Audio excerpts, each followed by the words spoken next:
Oh, y'all gonna be out. I told y'all I'm about to start taking more time off of here just to do what I like to do.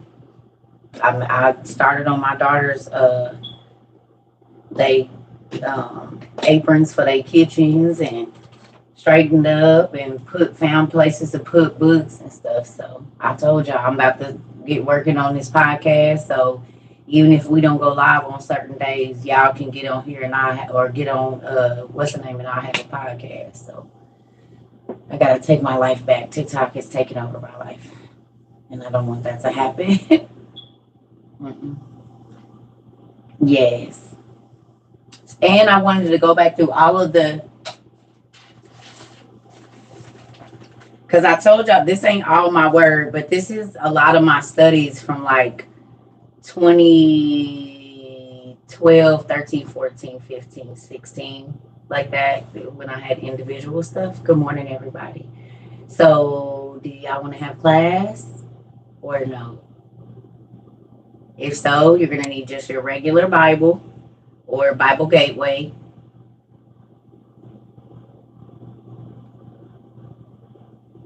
Okay, good job. So, this is gonna be my first time using something that, like, cause you know this is like old and ugly. It's got coffee stains on it and everything.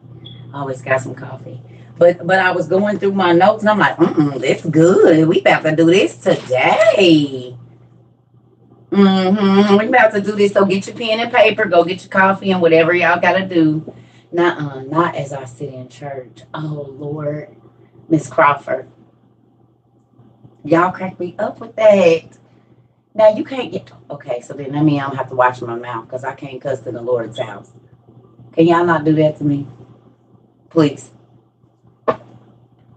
Ain't no telling what I'm gonna say. We gonna have to say I'm off limits when y'all at church. Yeah, that don't mean nothing. You sitting in the house of God listening to me, and if I cuss, then that mean I'm cussing in the house of God. Call us when you get out of church. You set me up.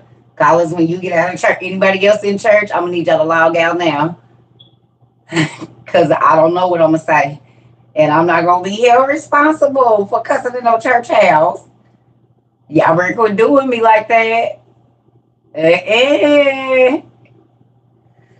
I did. I did go. Was you not here for the class? You probably wasn't here for the class.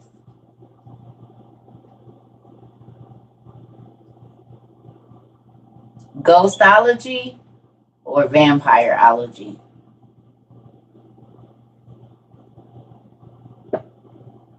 Or dungeonology? Trying to think of the three that I done got. Which one? Please tell me. Vampire. Ghostology. Yes, I did. Okay, yes, ma'am. I did. It's down here. Y'all don't know I didn't had to rearrange the whole shelf. So all of our ghostology books are down at the bottom. Thank you, Pumpkin. I did. And I've been looking into it, but I had to get my life together. Yes. Yes. Okay. No. She was asking me, did I get my book from my P.O. box? And I was telling her yes. But I got like 3 of them. Right, like back, you know what I'm saying? Y'all know y'all sent me almost the whole set of those. They down here on the floor. Well, not on the floor, but they right in that area. And I had to rearrange some stuff because I don't like my books being on the floor. I had to clean up in here, get stuff in order because I don't like tripping over stuff. Thank you so much, Pumpkin. I absolutely love it. I pulled it out and showed it. I'm sad you wasn't in class. Because, look, I done already been in it, Ash. I done already been in it. Y'all know when I done already been in it. Gotta put my notes here. I gotta go back to some stuff. Because what's crazy is y'all know I dealt with ghosts growing up. That was the thing that was all I told y'all. Them people used to walk in my room and I pee on myself. I knew how to get up, do the laundry, change the sheets, wipe my mattress down with Pine Sol bleach because my mama kept a plastic mattress on a plastic mattress. Cause yeah, them babies used to be in my room. Yes, honey. So yes, ghosts is something I dealt with.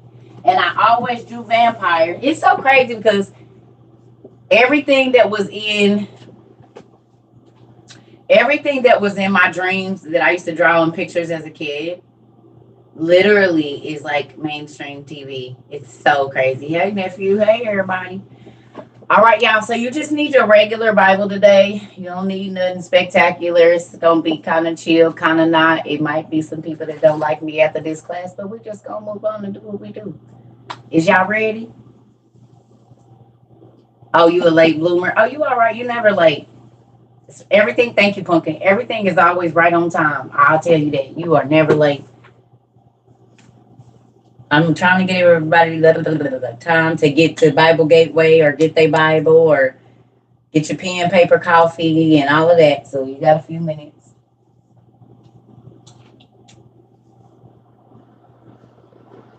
Woke up, it was snow on the cars. I said, what kind of mess? They don't know what weather they want it to be. They don't know what weather they want it to be. Craziness. Oh, yes. It wasn't a lot, but it was enough. I'm like, what in the world? Yeah, it melted. But I'm just saying, it was all on the cars this morning. It was about this much snow on top of the cars and the windshields.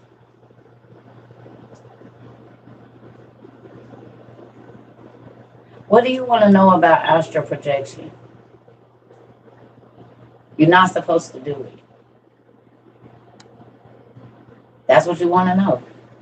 You are not supposed to leave your body. Because you can get trapped outside. You ain't never seen Insidious. That's real.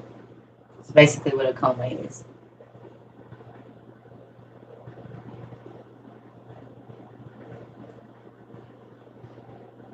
Okay.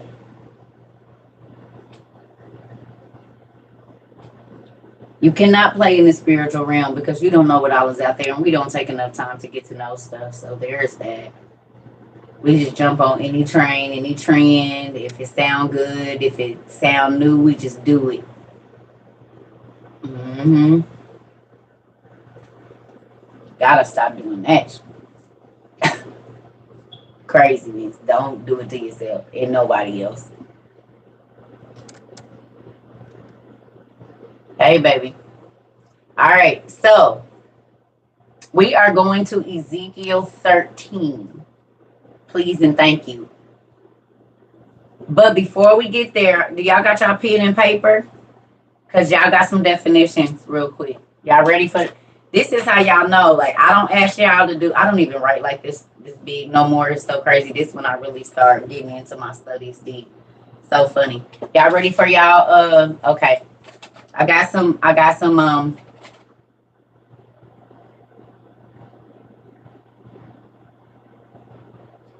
the first, I have a question for you. First thing is, I have a question.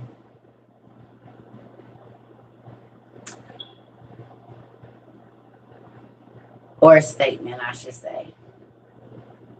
It's not a question. Concealed weapons. Write down concealed weapons. Write down concealed weapons.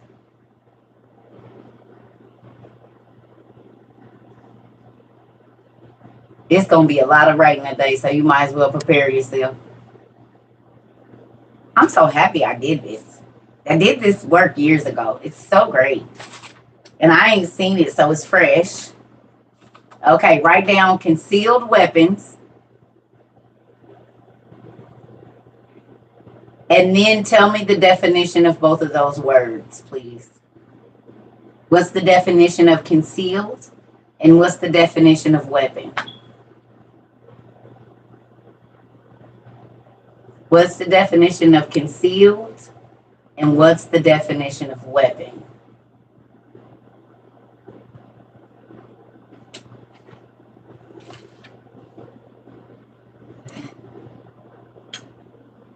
To hide, okay. What's the concealed means hidden, okay. Kept secret, hidden and concealed. Concealed out of sight, feeling, or grasp. Ooh, okay. You're welcome. There's some more that's going to be delivered. Kept secret, kept covered. Okay. What about weapon? What about weapon? What's the definition for weapon?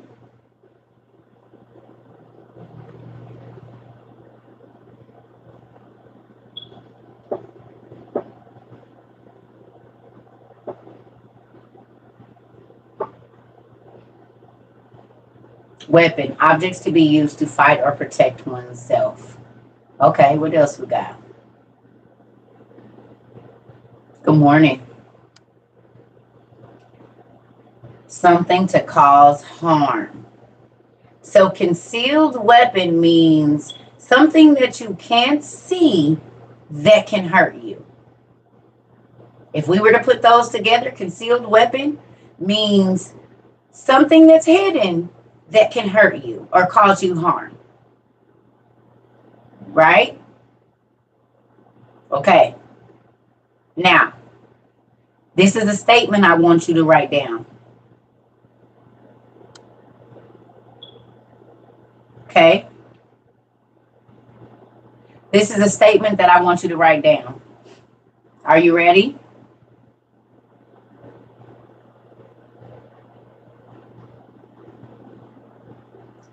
What you can't see can hurt you. What you can't see can hurt you.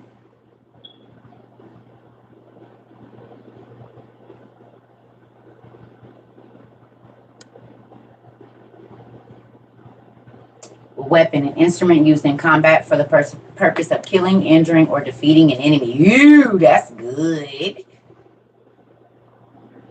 Did y'all write it down? What you can't see can hurt you. It's very important.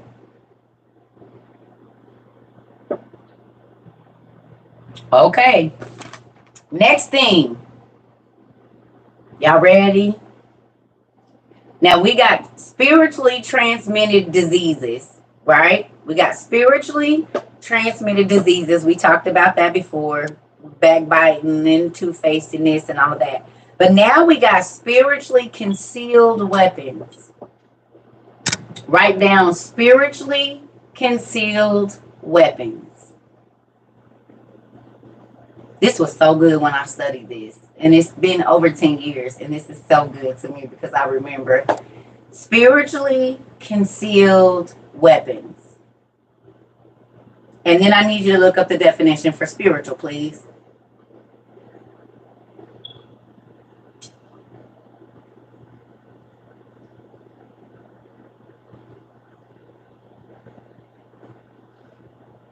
It's the definition for spiritual.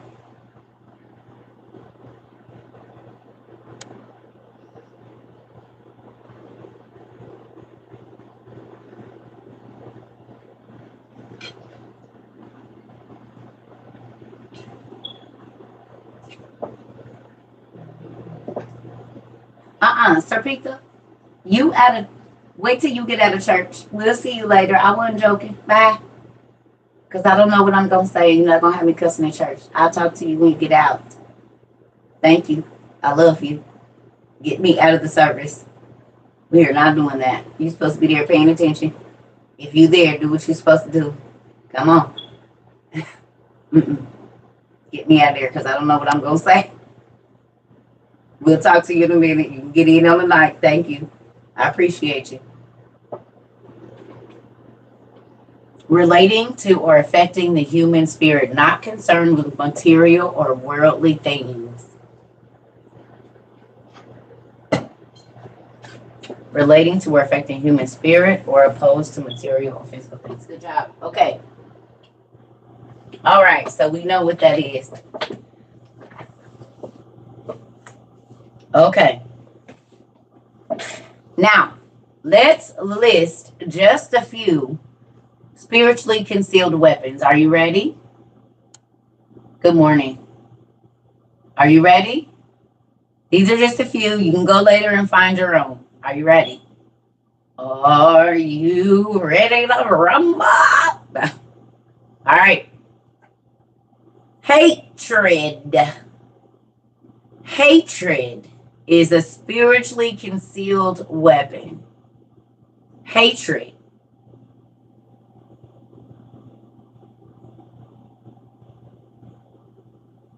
Hatred. The next one is murder.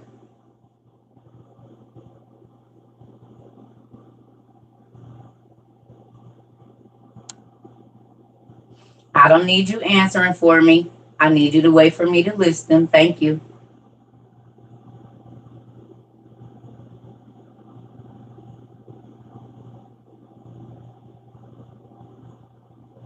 I said you can list your own later in your own time, not here. Thanks.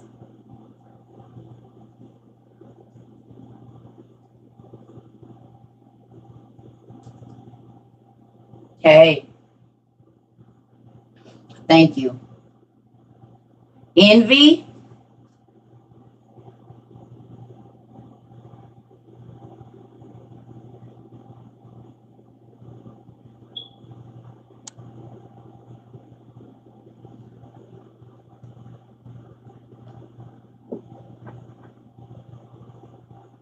Lust.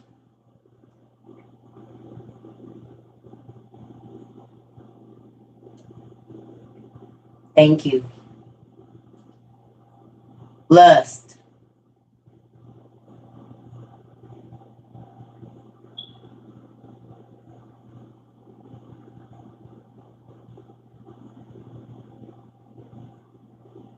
Okay. So I have another word I need you to write down. Another definition. Are we ready?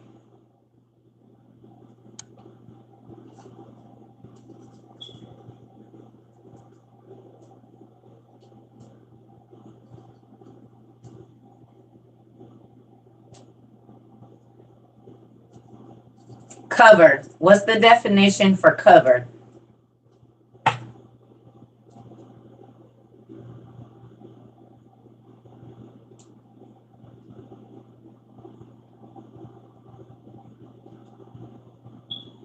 Thank you so much.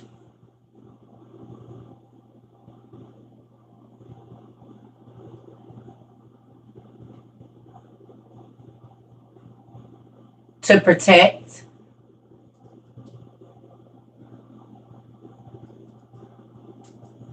To extend over. To place something on top of, in front of, especially in order to protect it. To conceal. To keep secret. So that's what I was looking for. To conceal and to keep secret, or to rest on the surface.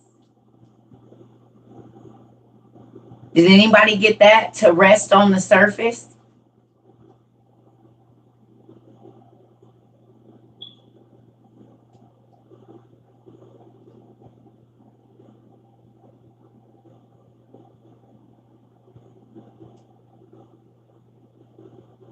Did anybody get that? To rest on the surface. To conceal. Okay. To keep secret. Hey.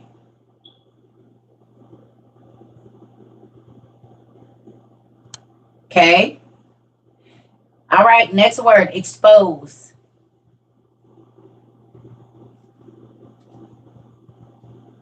Expose. What's the definition for expose?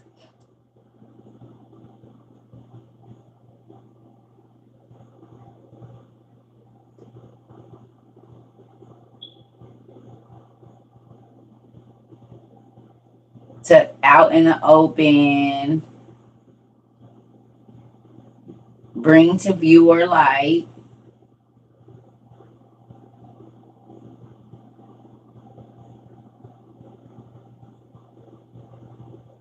to reveal.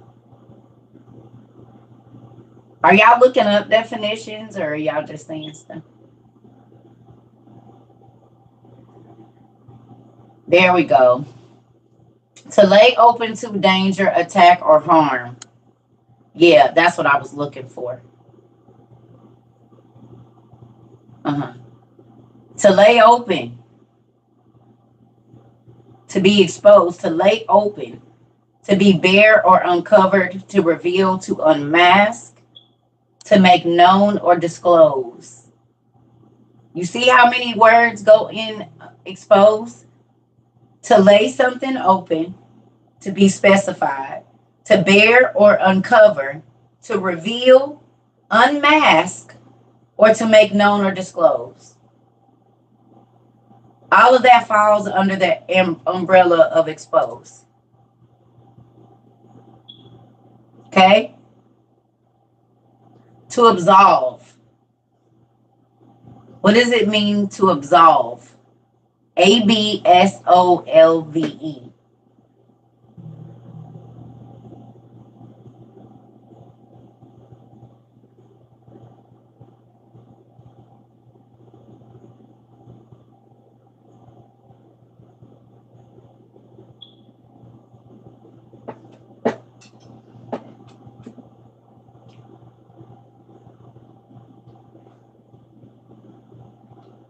To pardon.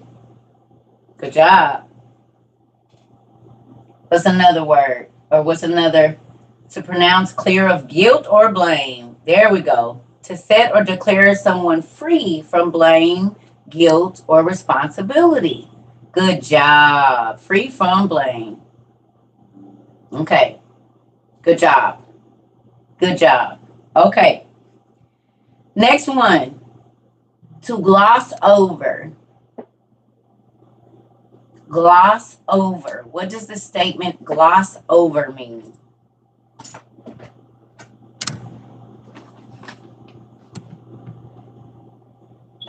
What does it mean to gloss over something?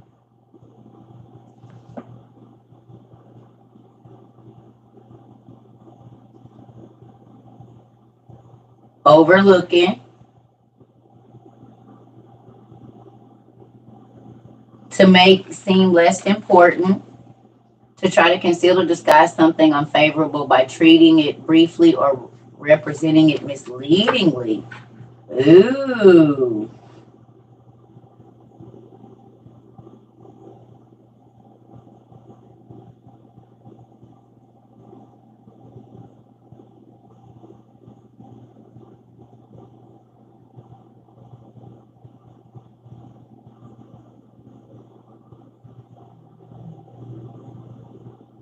Hey.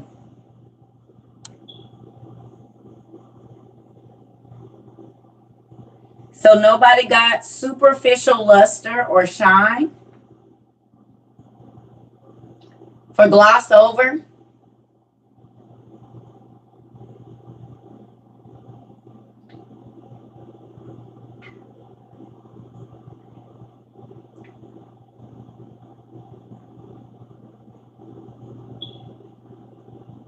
Illusion. Mm-hmm. Did anybody get superficial luster or shine, a false or deceptively good appearance, to give a spacious interpretation or explain away?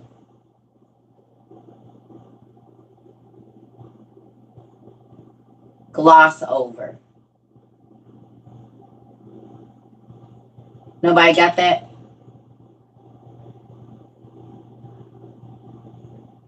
They didn't change the definition.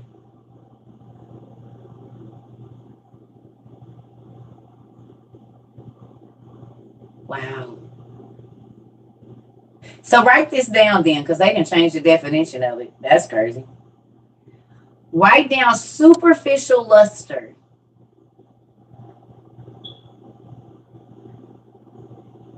Write down superficial luster.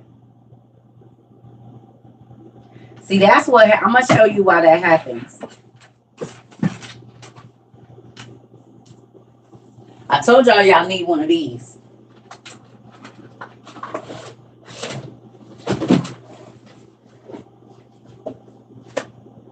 This is why you need this.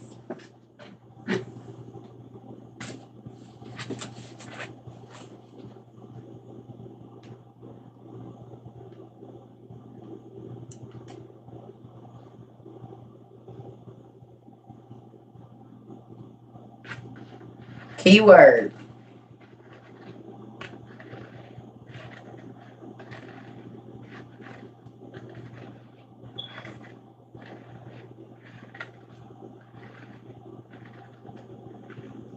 The Webster's Unabridged Dictionary of the English language.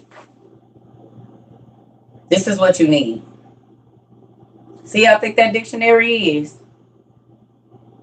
If you try to go get an unabridged dictionary online, like if you try to subscribe to Webster's, it's like $10 a month.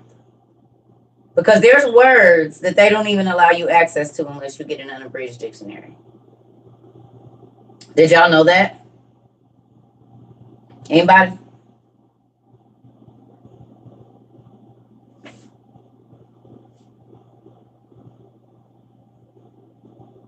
There's some words they won't even give you the definition to unless because they're in the unabridged dictionary.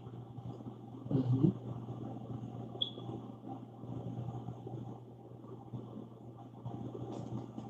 Yep. If you go right now and try to go to an unabridged dictionary like Webster's, it's like $10 a month. Might be more than that now, $19.99. Yeah. So there's gonna be words that are not in a normal dictionary that you're gonna go. If it's not unabridged, then you don't have access to those words. Ain't that crazy? I learned that early in my studies.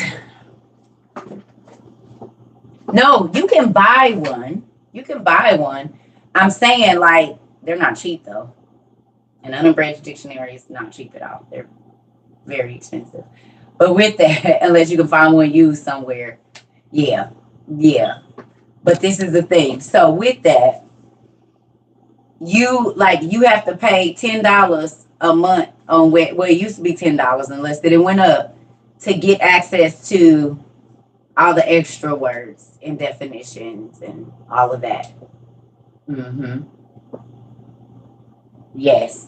Keep it encyclopedias, world books, yes. Thesauruses, the whole nine. Yeah. You want to make sure you're getting a good one though. That's the thing, because they have unabridged, but it don't be that many words in there. You want the thick one. Yeah, you want the good one. Because a good unabridged dictionary is almost $200. So unless you get them used, just check them out and make sure they good to go.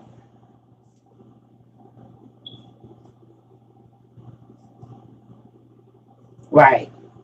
So just make sure you're getting, because they have unabridged ones, but they not that big. You want the good one with the extra stuff in it.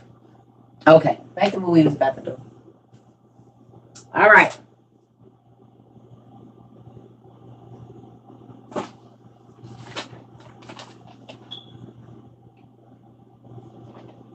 All right, so the next one is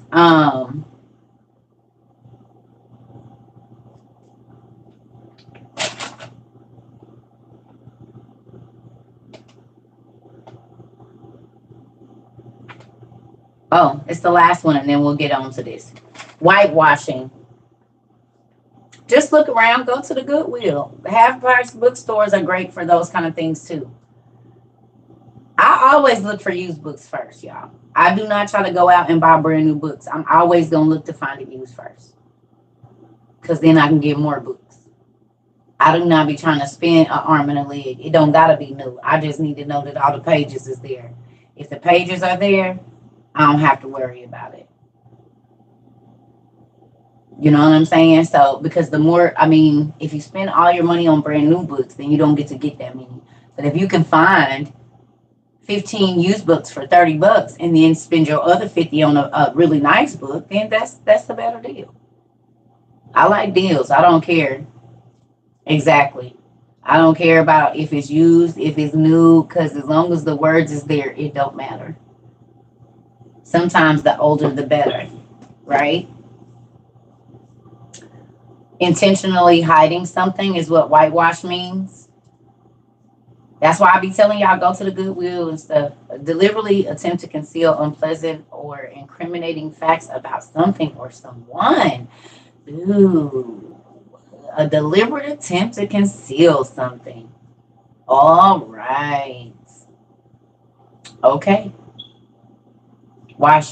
Converted, changed, or altered to change the meaning of or use of intent. Yes. That's what we was talking about right here.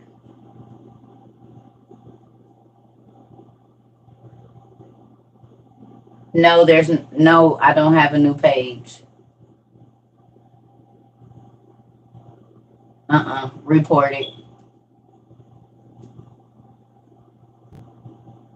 Report any other page but this one.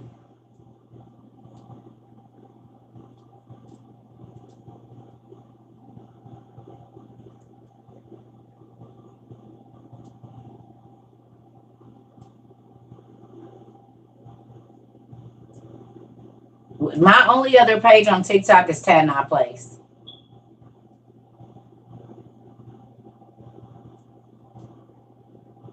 To gloss over, cover up something such as a record or criminal behavior. Okay. All right. I'm going to run to the restroom really quickly because, yes, I have all of my cups. And then we about to bust this. Y'all ready?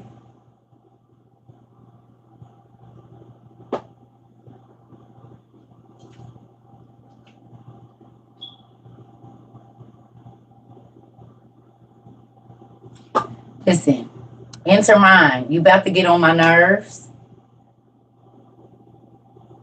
If you got so much to say, go live on your page.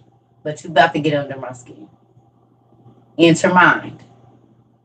I know this the only way you're going to get attention is to come in someone else's live and do annoying things so that someone will recognize you. But it'll be easier to get recognized if you go on and teach on your page and get out of my face because you about to get on my nerves. You got one more stupid comment and then I'm going to block you.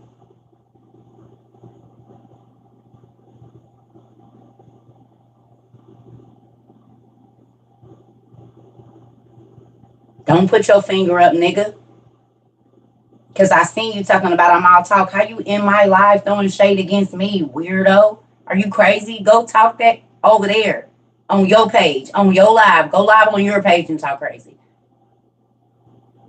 No, you fake, because nigga, you sitting in my face talking about she all talk. She just want a revolution. Do you realize I can read, idiot? Slow ass.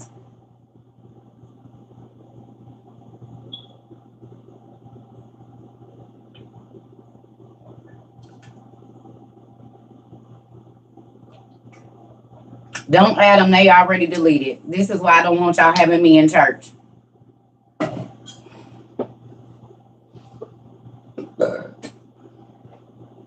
Y'all don't tell me what to do. I'm about to be 43 years old. Please don't tell me what to do. If I choose not to block somebody or if I block them, guess what? It's going to be my choice. I don't need nobody trying to tell me what to do. I'm 43, about to be 43, Lord's will, in less than 2 months. Please don't tell me what to do. That's for your children. This is my page. Some people I don't block them, and some people I do. But I don't need y'all telling me who and when to block, and I don't need y'all adding nobody. Thank you.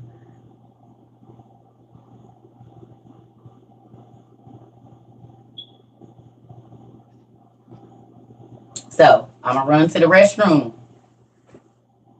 Get your pen, paper, coffee, meds, because I see I'm about to need some. I'll be right back. All right, this is why I've been taking more and more time off, because that fuse is getting shorter and shorter. I promise you it is. And I just don't be having the time. Because when I come back and tell y'all what I've been, it's just give me a second.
People. Do y'all see how crazy people are? Does anyone see how crazy people are?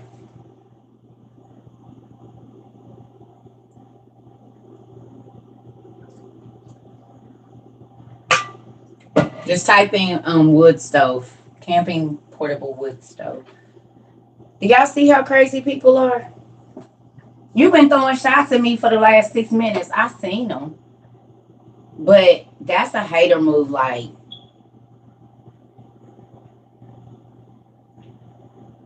and you ain't got no pictures, so we don't even know what you look like. People are so funny on this internet, y'all. Because they think everybody do stuff for aesthetic or whatever else it is. I ain't over here talking about what nobody else don't do. I don't be worried about it. I just be worried about me. That's it. It be so many people pressed about other people, what they own. Maybe if you worry about you, you will be a little bit more tolerable to other people. And it amazes me how many people want to come in my class and teach, but y'all been on the internet doing whatever y'all been doing prior to now. And everybody just want to come in here and, like I said, have a pissing contest. I'm over it. I don't care how far you pee. It don't matter to me. As long as mine going where it need to go, that's all we worry about. Okay? So if there's anybody else in here that feel like they want to try to teach my class or come for me, go to your page and do it. Matter of fact, just go to your page and do what I'm doing then, since that's what you want. Because I don't know why y'all don't be on y'all. I don't go on nobody else's page trying to teach them nothing. Because I ain't worried about what nobody else know. I'm only worried about learning more for myself. Like, y'all be so pressed.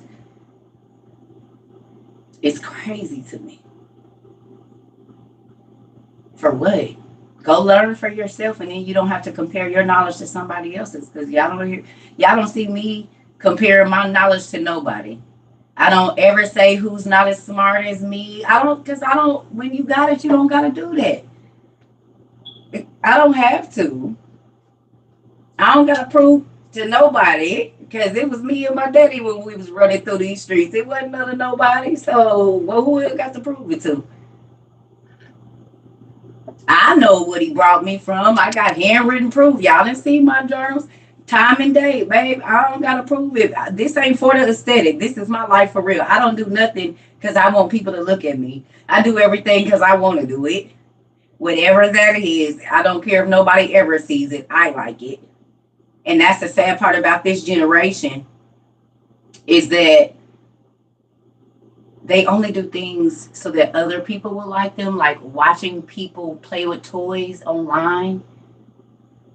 Or they don't do it because they like it. They are so caught up with living another person's life that even if it makes them sit down and do nothing for 8 hours, the only time that they feel important is when they sitting down watching somebody else get enjoyment. Oh no, babe.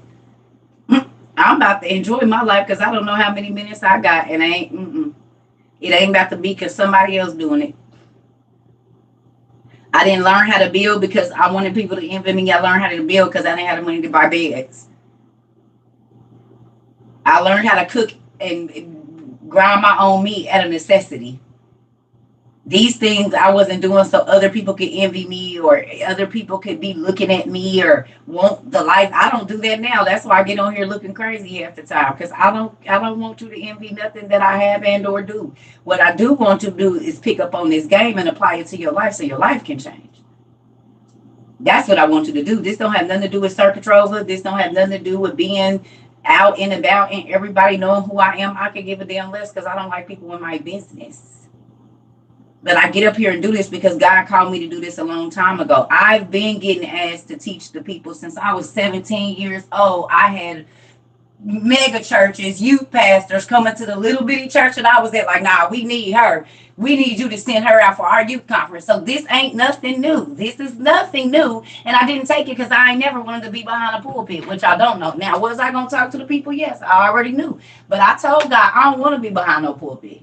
That ain't what I want. I don't want to be in the 4 walls because I want to be able to do this the way that I want to do it, as far as being able to reach the people that other people throw away. And he did just that. So when people come in here trying to challenge me, you ain't challenging me.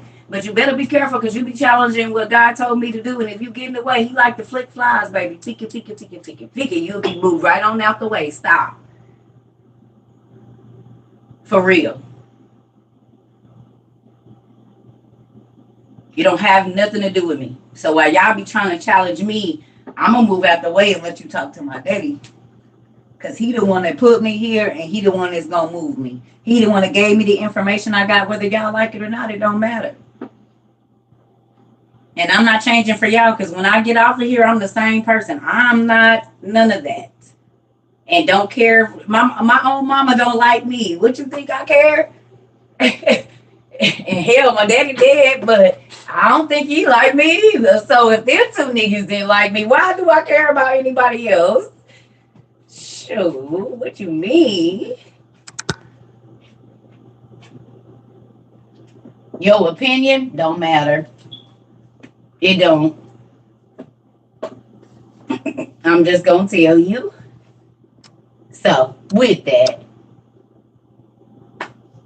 let's get on to what we about to get on to. I just be having to let people know because folks is crazy. They think everybody care about your opinion. I'm not built up off of flattering words and honey dipped lips. I know them was the most lethal kind because most times they lace with poison. So with that, I'd rather you give it to me gutter. No, I won't. And don't come on my page looking for stuff or else you about to get blocked. Do you go in Walmart asking them to talk about Target and the sales that they have at Target? No, you don't. So don't do it here. You ain't did nothing for me. Right out.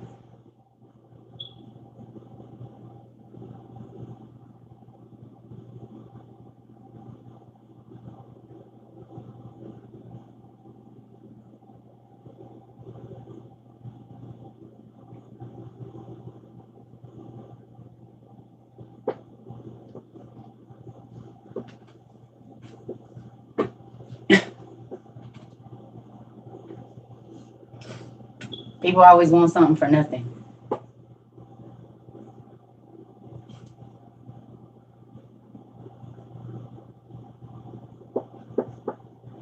There we go. All right. Here we go. So,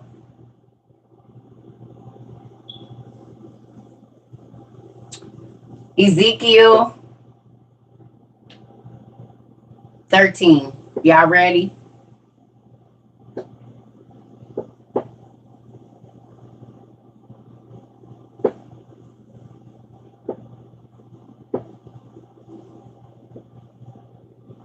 You're welcome. I hope she enjoys them. A lot of people, I think it's still some books that's going to be, okay.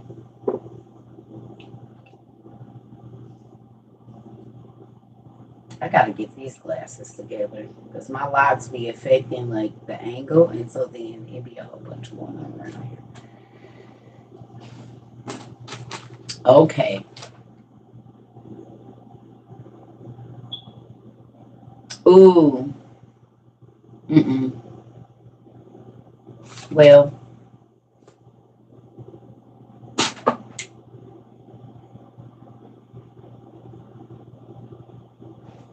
sorry, y'all. Can we go to First Kings first? Don't kill me. Can we go to First Kings first? First Kings 18, 1 through 41. First Kings. And then we'll go back there. First Kings, y'all. I'm sorry.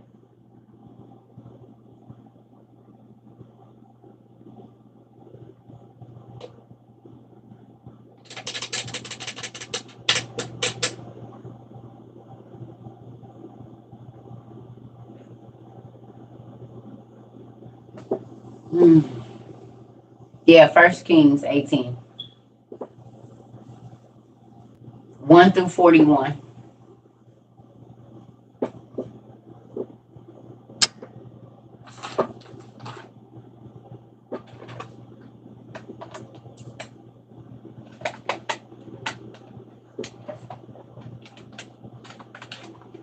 Hola, sir. Y'all started coloring my. I'm gonna give y'all some time to get there. I started coloring another picture yesterday. Oh, you're welcome. God put you on. It don't got nothing to do with me. He be wanting y'all be asking questions, and it's some people that ain't gonna go get the answers. But I ain't never just took what people just told me. I'm always gonna go look for myself because you can tell me anything. So yeah, I messed up a little bit, but I think I'm gonna do a tribal thing on her face. Y'all see? I ain't really got it there yet. I don't know. I was using all these different browns just to see, but eventually this is gonna be some type of tribal design. I just ain't figured out which one yet. So I started on this last night. Right?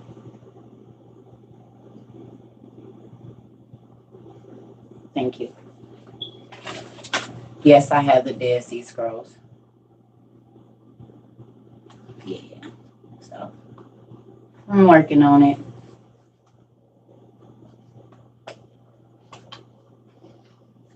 Thank you.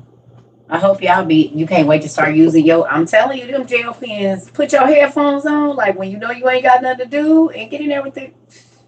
I don't care if it don't look right to nobody else. I just be using the colors I feel right at that time.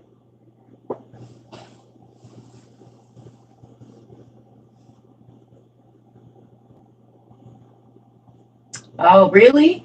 Pretty cool. Thank you. I do this. Y'all know I got coloring books because it's relaxing to me. I can think when I color, you know, in depth for me. I put music on and I sit there and I just think about everything. Where did I get what? Amazon. Mm-hmm. Because you got to slow down.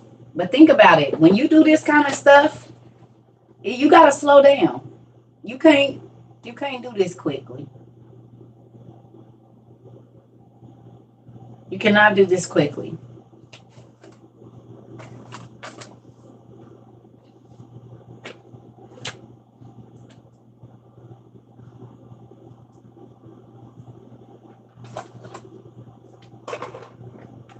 You guys, if you ever want to know what we reading, you could always scroll up because you can better more believe somebody else already asked the question. Right. Thank you, y'all.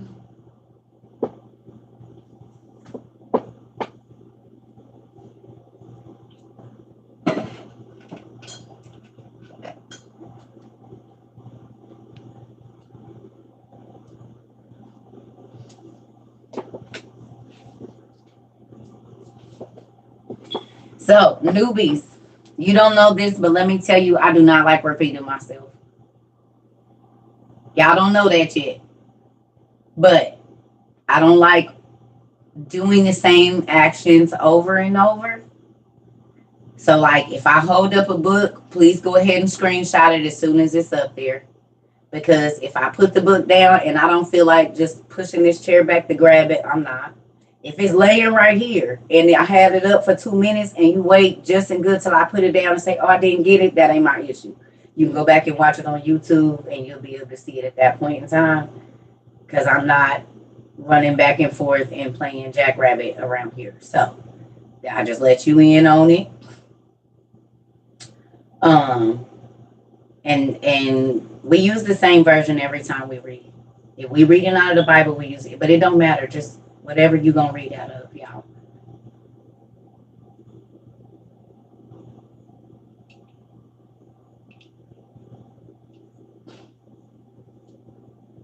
Okay, so I know people do that, but repetitive actions are not my thing. I don't like circles like that. And so I have to let people know because I know that, it's a lot that goes on the internet and it's not fair that I fuss at you if you don't know the rules. So, yeah, I'm not going to keep doing the same thing over. If you don't pay attention, that's not my problem. And we always record it on YouTube so you can go there and watch it. Whatever you missed, especially please don't ask me about something I taught about yesterday in this class and I'm in the middle of my class. One of my number one pet peeves. Because if you watched it, and I'm talking about something else, you're going to have to wait till they come back around. That's how that works. Because I don't eat the same food every day. I'll be trying to have new stuff. So I might not even remember. And I don't go back and watch my live. So I couldn't tell you what I said. It be in a moment. Whatever it is. And none of this is scripted. So there's that. There's no script that I'm reading from. This is all right here.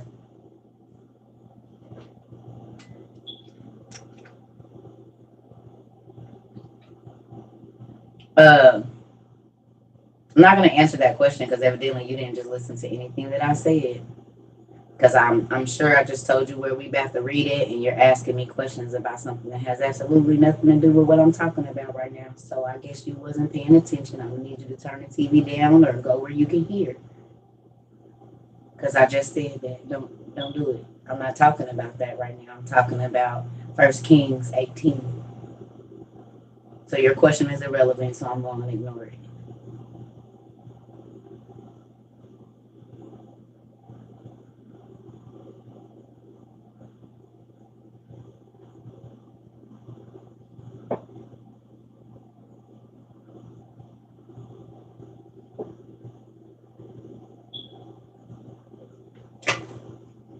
You ain't listening to me. I'm not listening to you.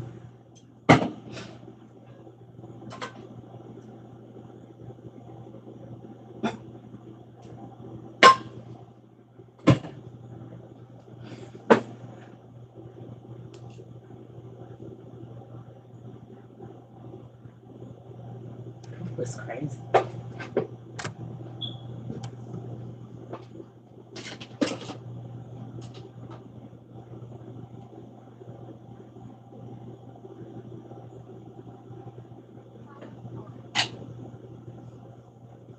I don't know how y'all got on my headphones. That's crazy. Hey. All right, y'all. So we have 1 Kings 1 through 41. We about to go on and read this.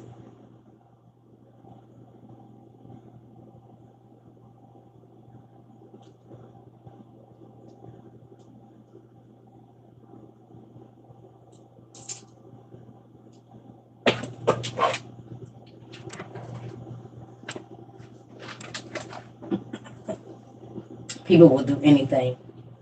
Anything. This is why I don't go around people. This is why I don't do people. Because they. Whew. All right. Here we go.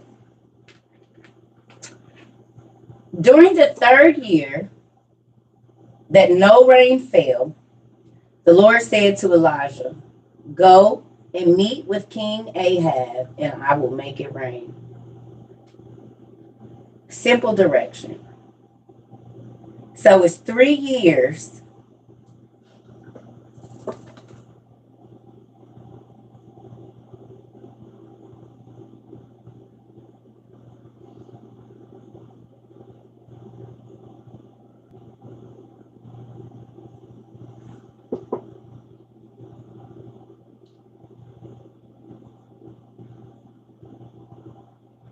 Y'all ready?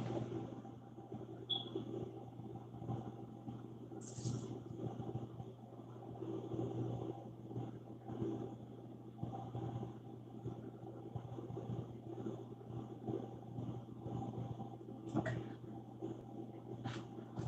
Just making sure. All right. Okay. During the 3rd year that no rain fell, the Lord said to Elijah, "Go meet with King Ahab, and I will make it rain." So Elijah went to meet with Ahab. Do y'all see how simple that was?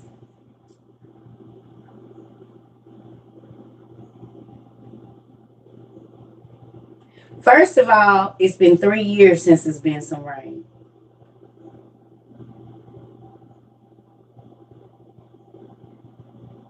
God gave him a simple instruction. Get up and go do this, and I'll take care of what hasn't been here. You see, there was an issue, there was a problem. And God said, "Get up and go meet with this king, and I'll make it rain." Yeah, I don't even know if that applies to my life. It's so many different areas. Oh my goodness. Woo!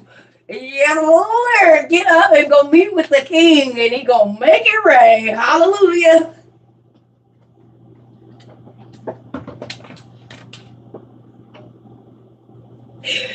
Woo! Woo! Thank you, Daddy. Thank you. Thank you. Thank you. Thank you. As Mr. Brown said, thank you. Because y'all don't even know. That has been true in so many different areas of my life. Oh, Lord. I just had some flashbacks. My goodness. Thank you, Jesus. He said he will make the wealth of the wicked keep it laid up for the people that's trying to do his will. You hear me? Oh. Mm. You love me, Lord. I know you did. Hilarious. All right. It says the famine was very bad in Samaria. So King Ahab told Obadiah to come to him. Now look at that.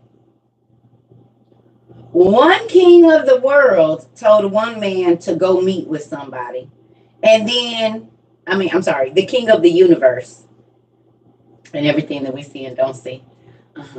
Um, Told his prophet, go and meet this king. And then the king, okay, the king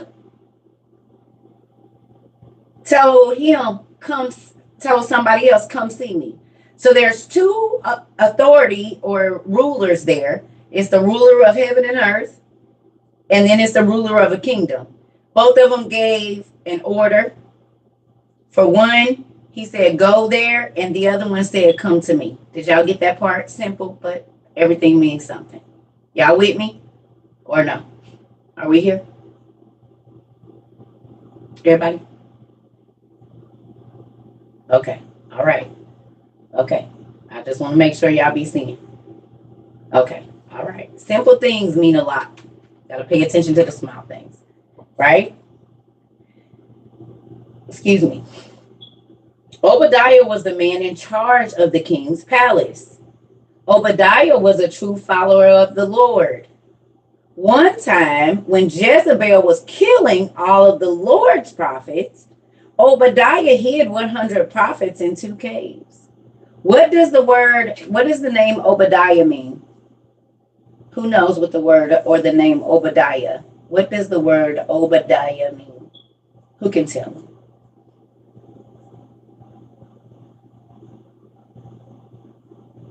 Well, let's look it up. That's one thing we do here is research. Definition.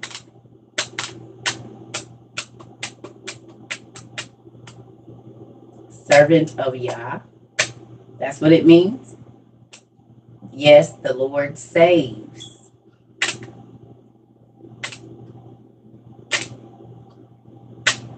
Worshippers of Yahweh, servant of God.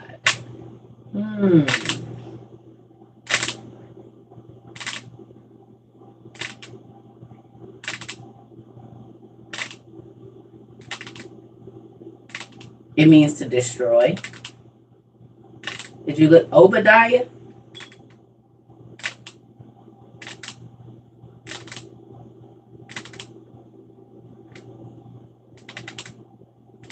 Servant of God. Okay. Oh. Who remembers me saying names mean something?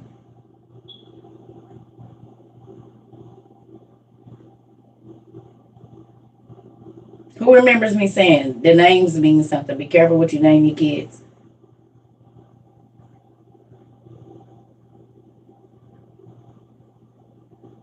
Okay. Okay. So when he was born, his name meant servant of the Creator, okay, of all things. And then when a witch was killing all the real prophets and letting the prophets of Baal or Baal live and lie to God's people, he hid 100 of them.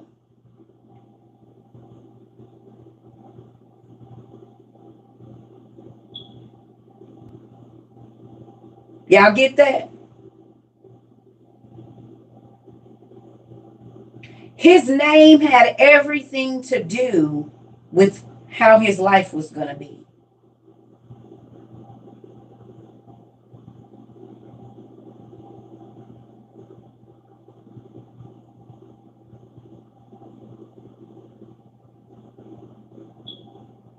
Remember, the Bible said a good name is better than riches.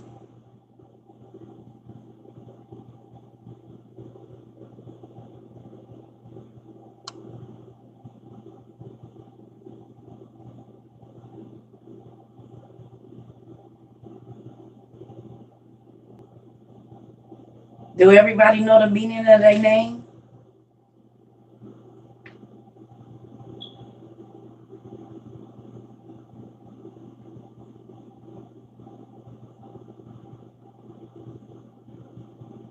Definitely look it up.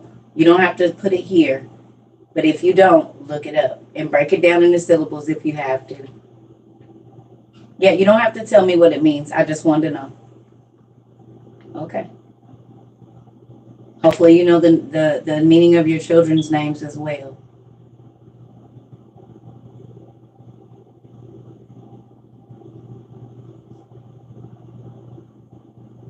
Okay. Pretty cool.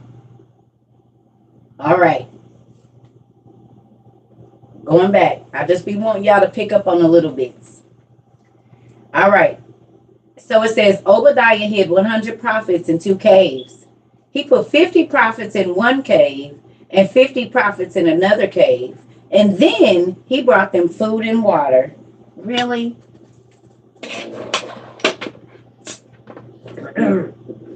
Hold on, y'all.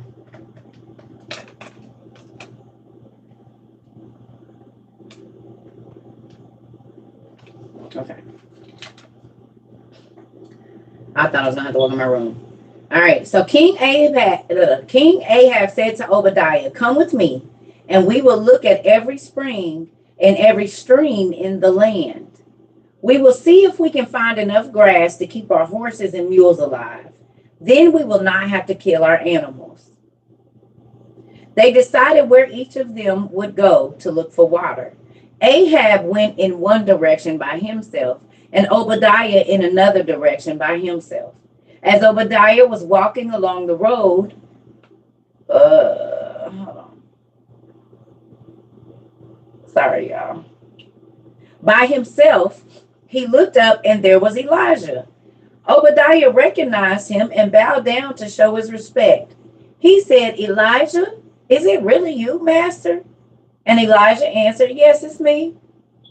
Now go and tell your master, the king, that I am here." Obadiah said, "If I tell Ahab that I know where you are, he will kill me. I have done nothing wrong to you. Why do you want me to die?"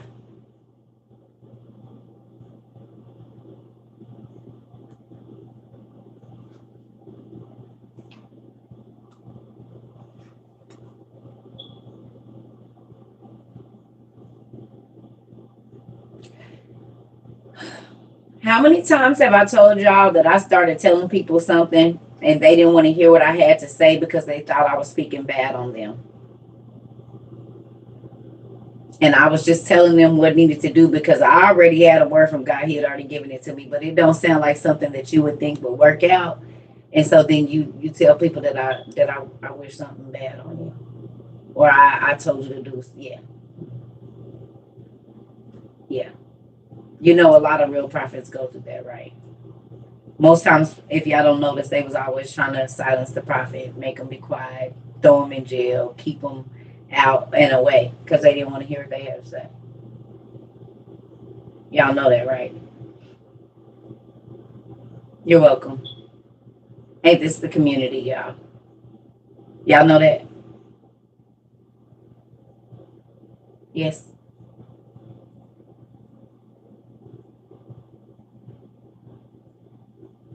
Okay. All right. Here we go. Oh. He said, nigga, you want me to die? What's wrong with you? He said, as surely as the Lord your God lives, the king has been looking for you everywhere.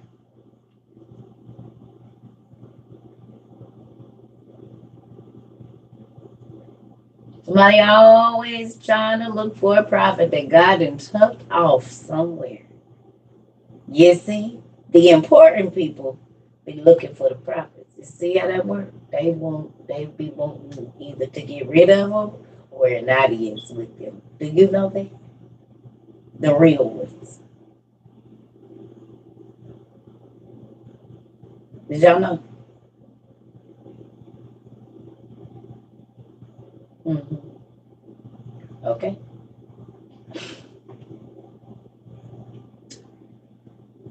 He has sent people to every country to find you. He even made the rulers of those countries swear that you were not there. Now you want me to go and tell him that you are here? If I go tell King Ahab that you are here, the Spirit of the Lord might carry you away.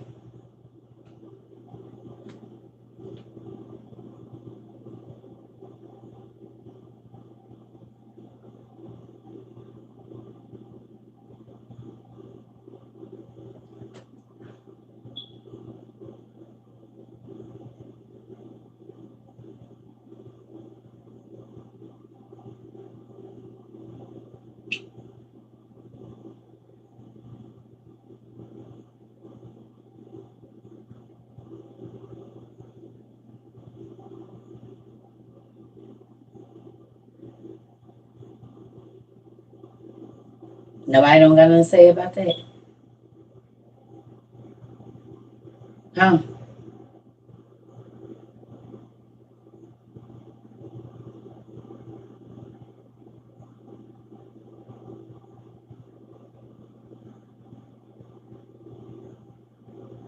That went over y'all head, everybody.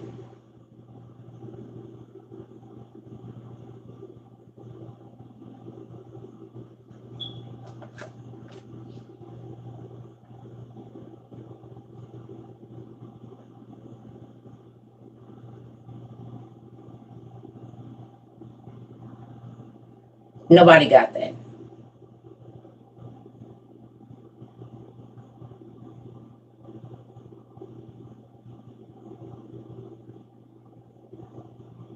There we go. There we go. How was he transported? How did he know? How you getting there?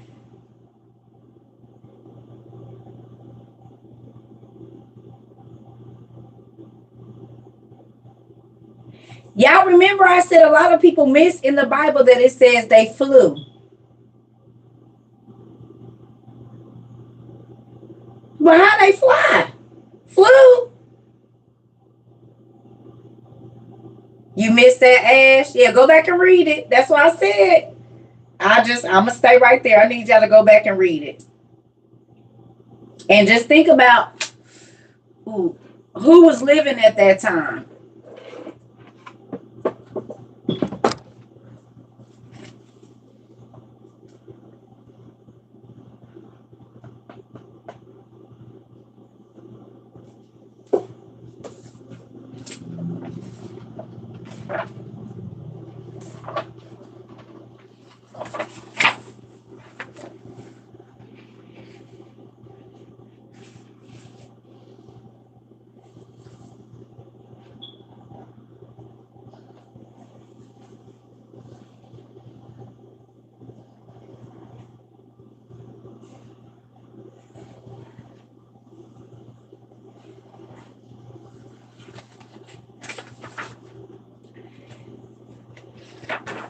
Wasn't it flying horses that came and picked up Elijah? Was it or was it not? flying horses that came and picked up Elijah.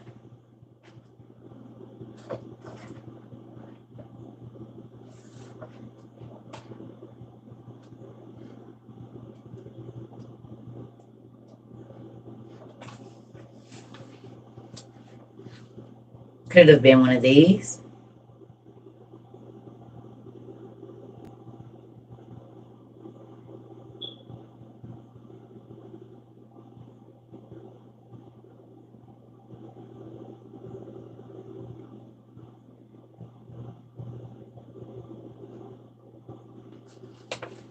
We know Nimrod and all of them was around at all of these times. Okay, so do me a favor, because I got to go back to the bathroom real quick. Let's Google how many times flew, F-L-E-W, what is in the Bible. Go tell me all the scriptures where flew, F-L-E-W, is in the Bible. Can y'all do that for me? How many times that word is in there? Let's go look it up real quick. Please.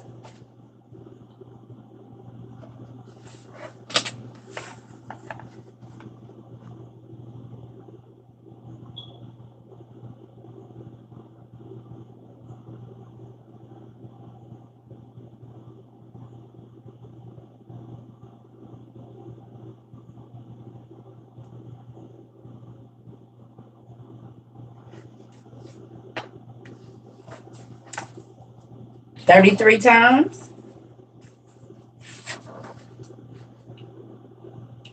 This is crazy.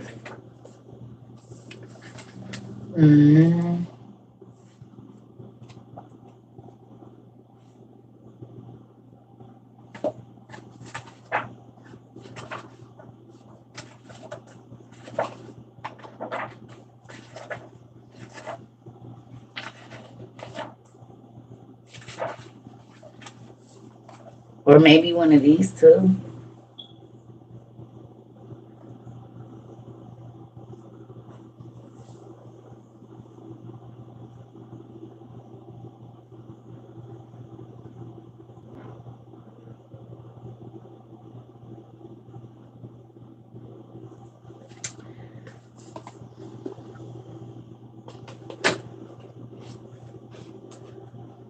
Some people don't be having nothing else better to do but be miserable and get on my nerves. Or this way.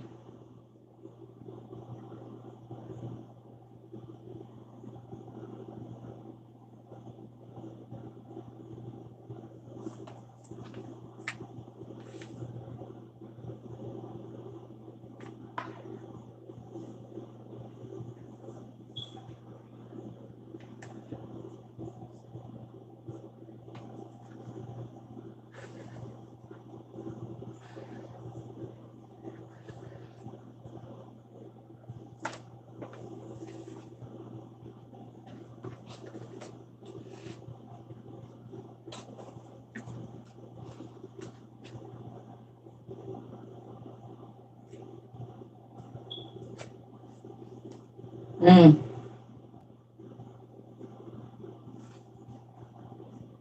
Mm. Mm.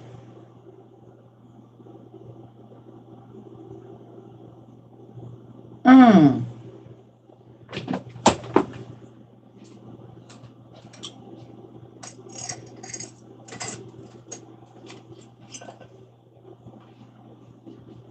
Mm.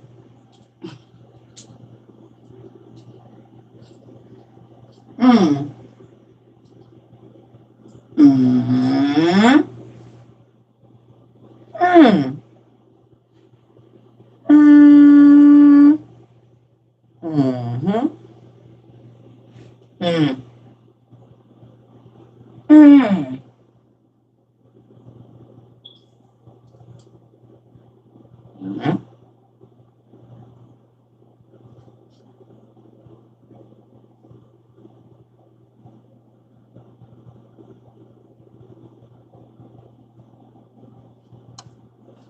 Mm.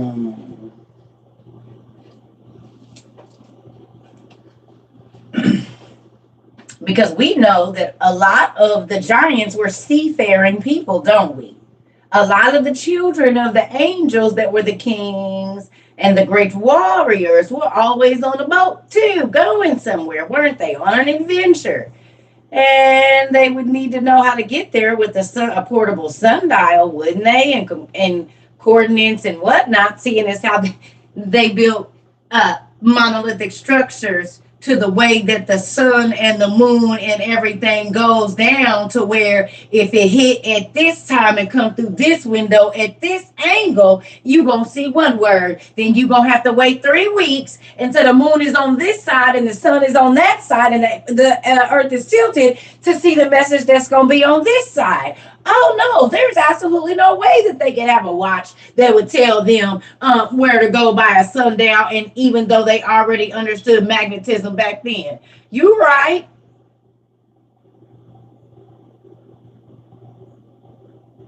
They would absolutely not need that to be able to do aerial views of maps when there were no flying devices 5,000 years ago. How the heck you got an aerial map of mountain ranges? And there were no planes or drones at that time. Make it make sense. Because you can look at old maps, but if you're not even realizing that this is an aerial map to where you have to be above this to do the mountain range, I mean, have you thought about how they did that back then and there was no planes or anything, drones and all these things? Because there's stuff that we're just seeing right now because our drones have been able to go high enough. But they had aerial mountain maps of that area, and well, how did they get that?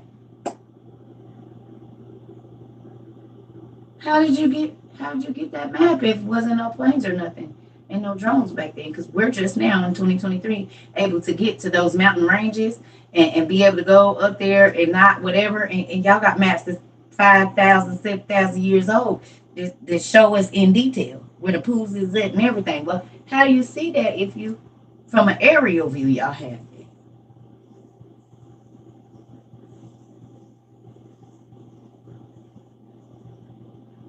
Make that make sense.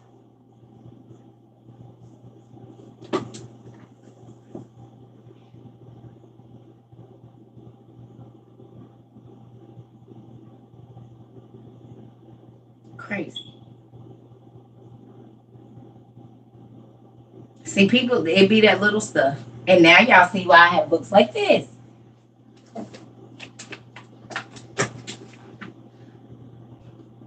Oh, wait a minute. The earth from the air. Oh, yes. Because we just now really able to put books together like this that show us stuff. But they've had them for years. They've had the ability to see stuff like this.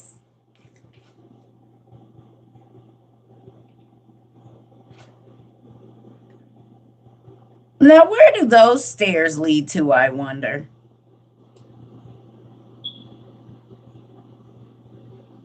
And this is an aerial view. Wonder where those stairs lead to with all that water around it. A giant temple. Oh. Look at these. So you'll want to see the earth from the air, wouldn't you? You'd want to. You would.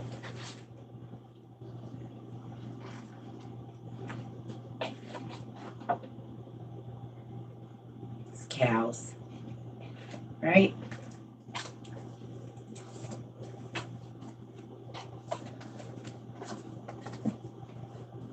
Ugh.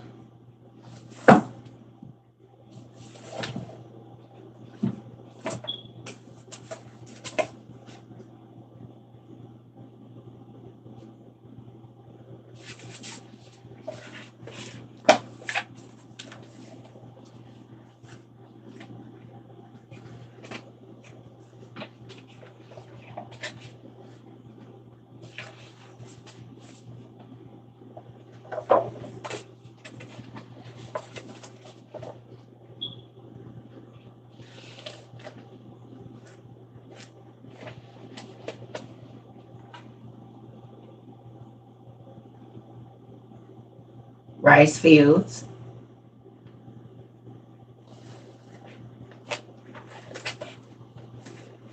Mm.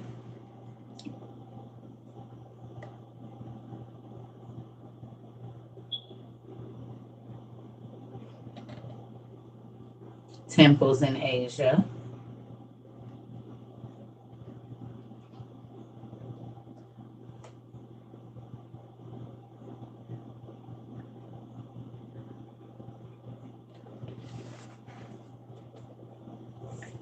Is somebody in my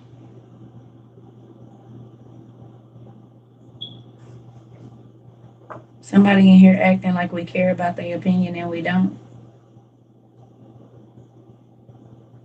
Because if they felt so strongly about it, we'll be seeing their videos on YouTube, Instagram, and Facebook. But they want to come in here and try. Oh, they ain't about that. They ain't talking about that. They want some attention. Because every time we go to their page, it don't be not one video about what they believe. So don't even give them no attention. Anytime you got to go to somebody else's page to get attention, yeah, you don't feel like you matter. It's okay. We understand.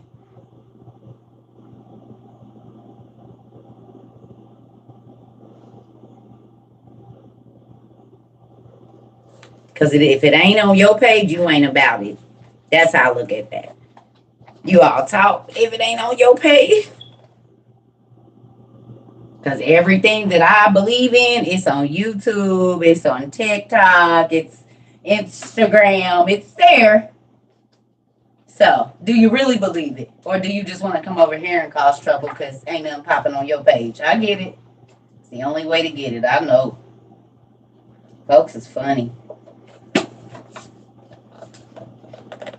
Because if you believe so strongly in it, we be seeing your videos on YouTube already. Or somewhere.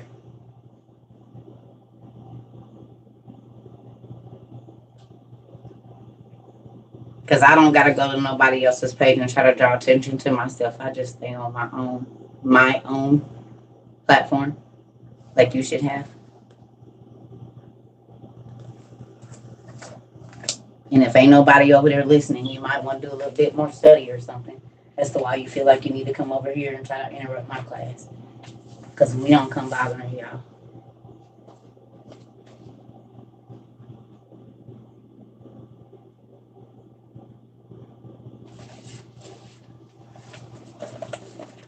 Oh. So these beautiful books.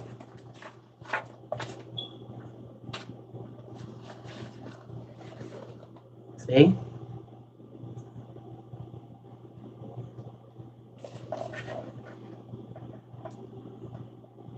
And yes, I got these years ago at the Goodwill for 50 cents.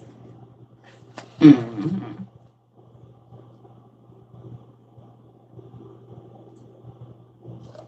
And the reason I'm saying this is because you can see stuff that other people went and took pictures of that might not be on the internet.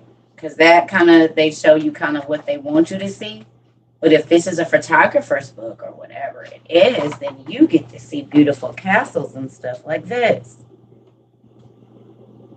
Sitting up on the top of hills with ancient ruins and stuff around. You see that? And yes, this is Europe. So I got Asian temples. I got European temples and castles. So I can go look up these images and different things and see who built it, how long it's been there, what pictures and stuff is in it. Look, lighthouses and different structures of the oceans and areas. So you get to see a lot different things when you go looking in places that everybody else don't look. That's why sometimes when people talk crazy to me, I'll be like, whatever. You just don't know because you might not have access to the information. That don't make it wrong for me.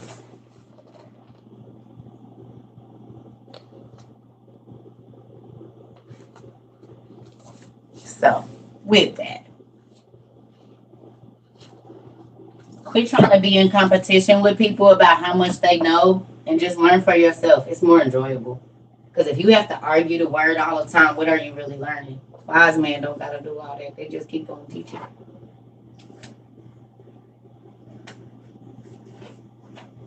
I ain't worried about who know what. I'm just trying to make sure the people that come over here learn something every day.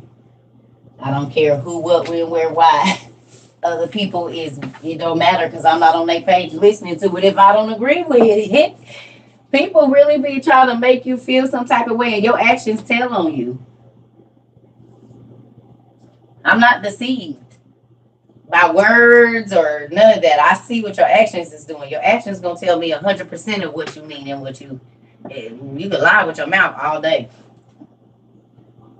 So there's that. I ain't in competition with nobody, but I guess it'd be a lot of people in competition with me. Y'all see it. Y'all see it for yourself for almost a whole year now, in less than a month or two. About 6 weeks, it'll be a whole year, folks. That's crazy.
Okay.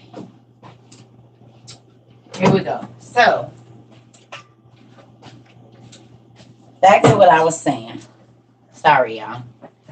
I just be wanting y'all to understand why I say some of the things that I say. And because y'all know, I've been on this for a minute. This is not new for me.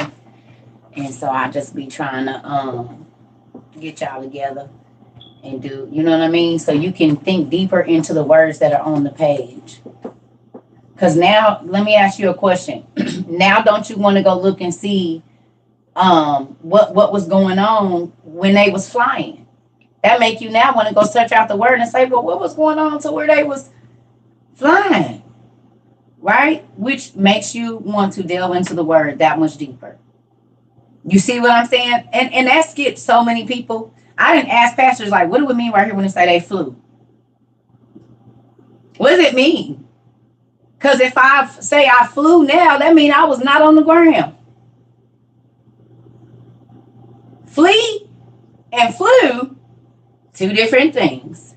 If they were fleeing, but if I flew, and then I go back and I look at ancient hieroglyphs and Persian hieroglyphs and Ethiopian hieroglyphs and all of these hieroglyphs, and I see people in every race of people that had what? Wings. It wasn't just flying carpets. Beings had wings because their daddies was angels.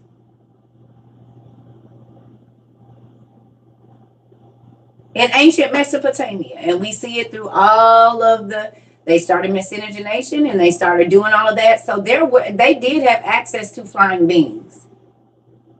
And the Bible proves that. But you got to know where you're looking at. You know what I'm saying? You got to look deeper and not just read. You have to study. Because it be right there in your face the whole time.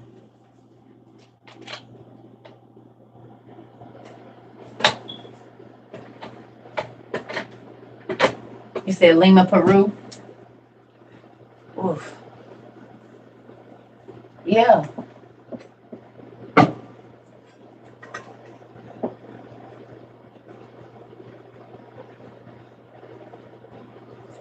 All right, so let's keep going.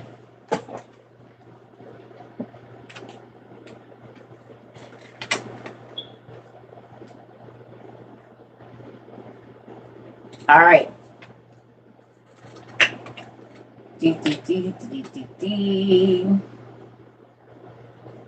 Okay. Uh,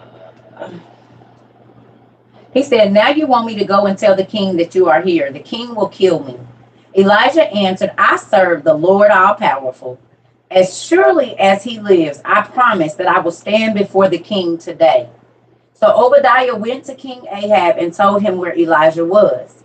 And King Ahab went to meet Elijah. When Ahab saw Elijah, he said, is that really you, the troublemaker of Israel? I have a question.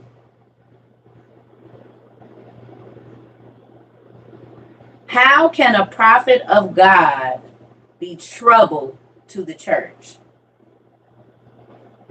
How can the church people see an authentic, because Israel represents the church, how can an authentic prophet of God be a troublemaker to the church? For telling the truth. This is Israel. But we know that God got up. God told Elijah, go talk to them. They don't realize their money been dried up. Ain't nobody been bringing nothing through. They can't get their stamps. They can't get a job. That all of these things are happening because I didn't withheld my blessings from them because they're not listening.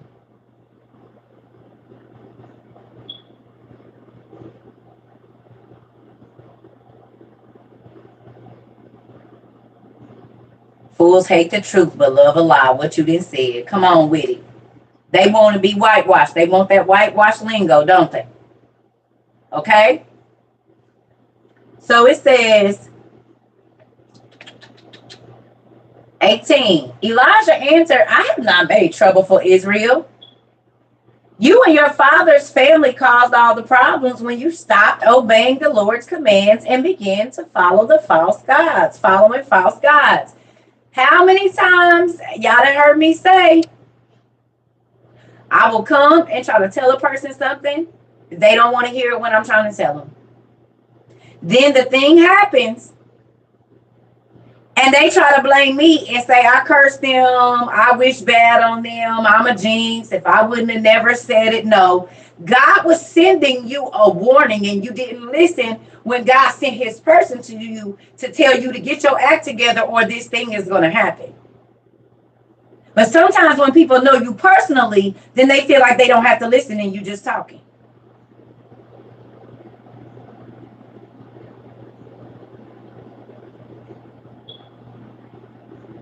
But a lot of times, Israel didn't want to hear what the prophets had to say because it didn't make them feel comfortable. They had gotten comfortable in their sin. And they wanted to do what they wanted to do.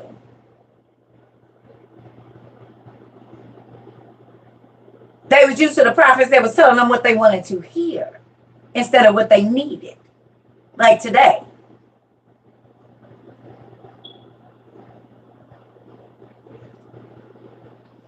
You about to see.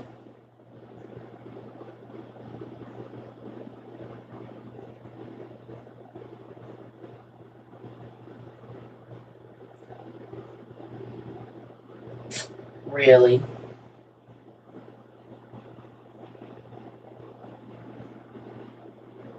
Hold on, y'all. I don't know if my computer is overheating. I might have it too hot in here. Oh, seriously.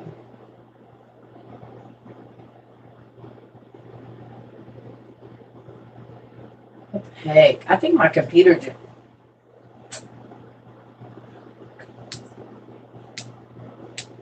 Give me 1 second, y'all.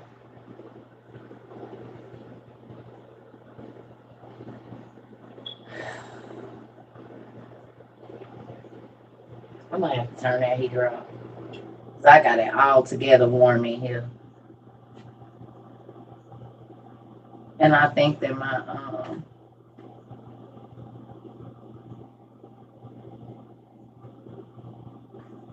Okay.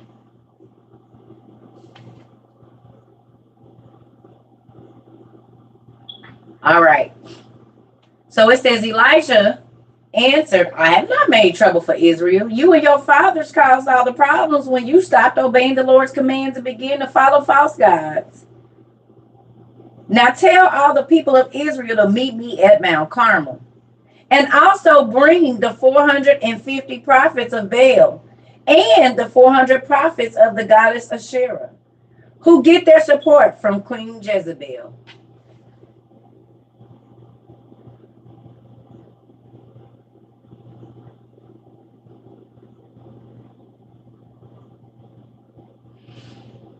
It was 450 prophets and prophetesses. The giant witch. I was getting ready to say, who remembers this book? Because this plays right on into that. Are you ready to rumble? Remember?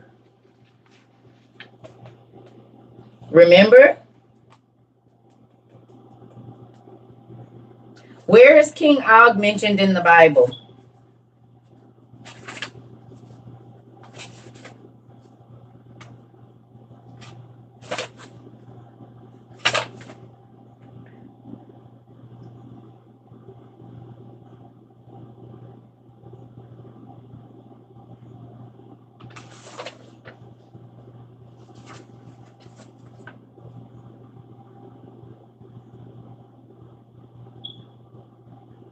What scriptures?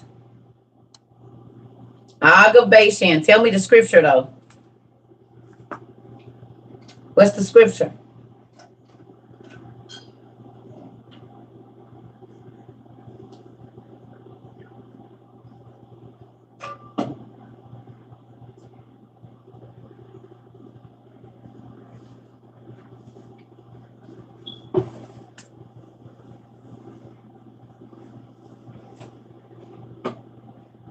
Numbers 21. Anywhere else? Deuteronomy 3 and 3, Joshua 13, 5, or I'm sorry, 13, 15, and 31. Okay. Okay.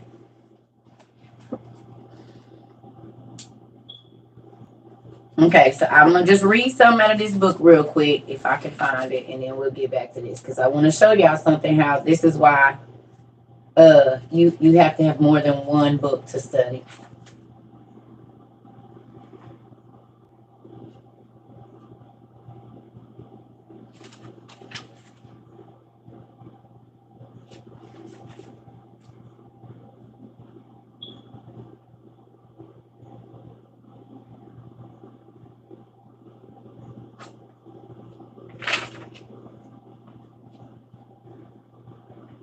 Okay.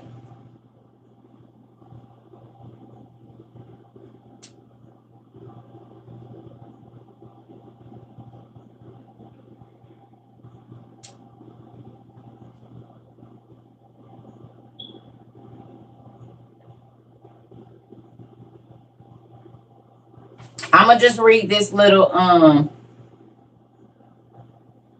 gonna just read this hold on. So it says Lessa, queen of the Rephaim, and guess what?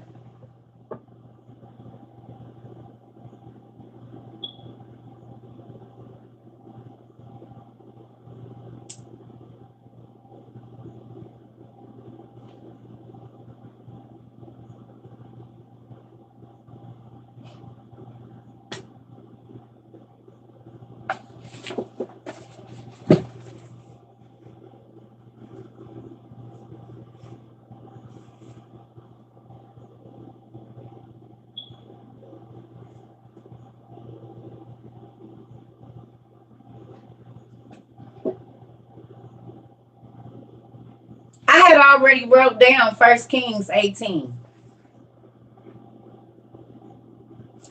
But y'all know I got this book in the summertime, and we're reading.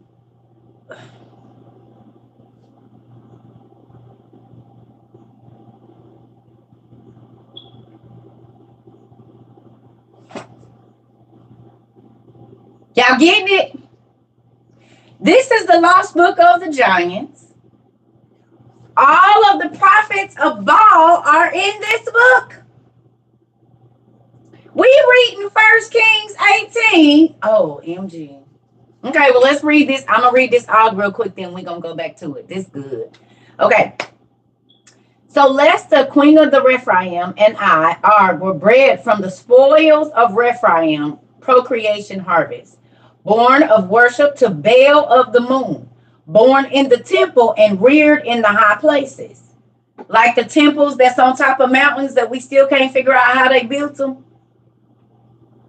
And they're revered as sacred temples way up in the mountains, massive buildings where now the monks look like this in the doorways. And we know that some of these Rephaim were called the mountain builders.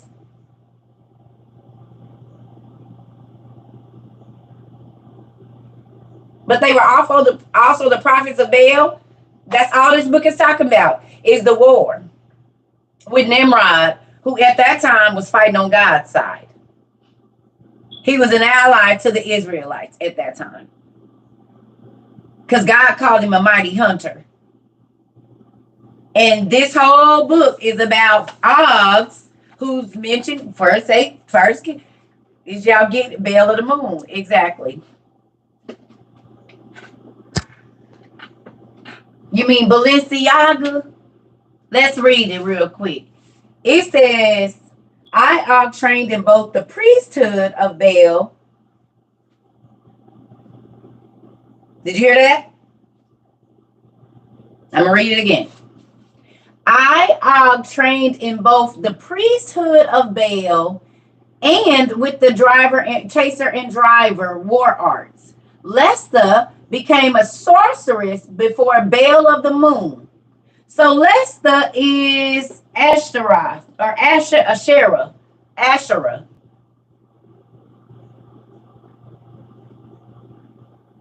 Lesta, queen of the Rephaim, is who the Israelites, because it's a different name I told y'all right here.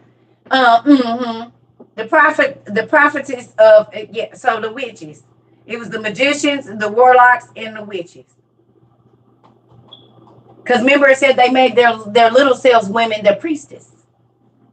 And in that thing I showed y'all, it was the real little people, the medium-sized people, and the real big people. Well, we know that there were several races of giants and generations of giants. Not all of them. The first ones was the biggest one. Okay?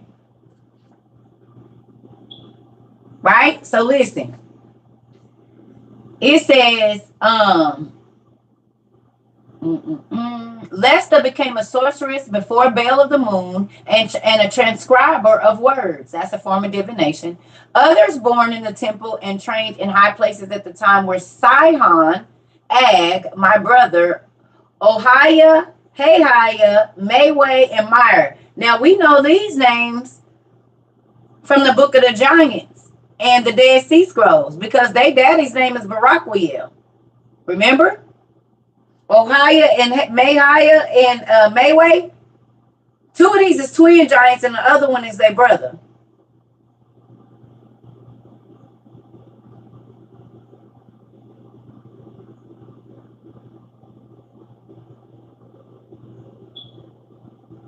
So are y'all listening to that?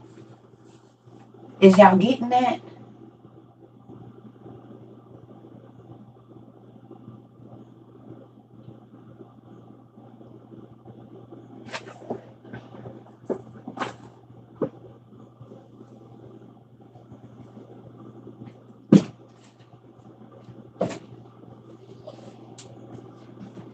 I'm trying to help y'all see the big picture right here.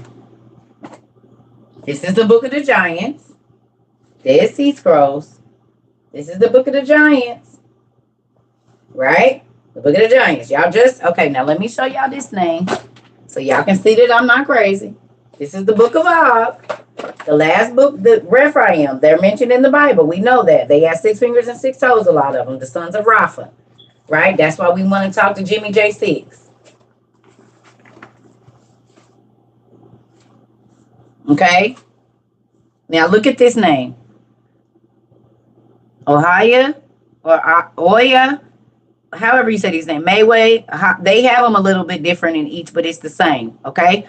These are the brothers and his friends and whatever else. Okay. Y'all see these names here. This is Og from the Bible. Og of King, Og of Bashan.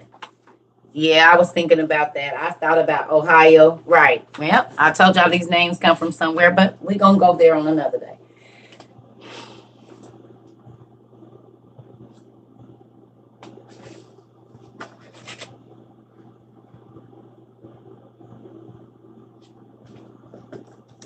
Now, you see this ain't highlighted right here, so I'm going to draw a line under it so y'all can see it. Even though I've already read it, but I'm going to draw a line today.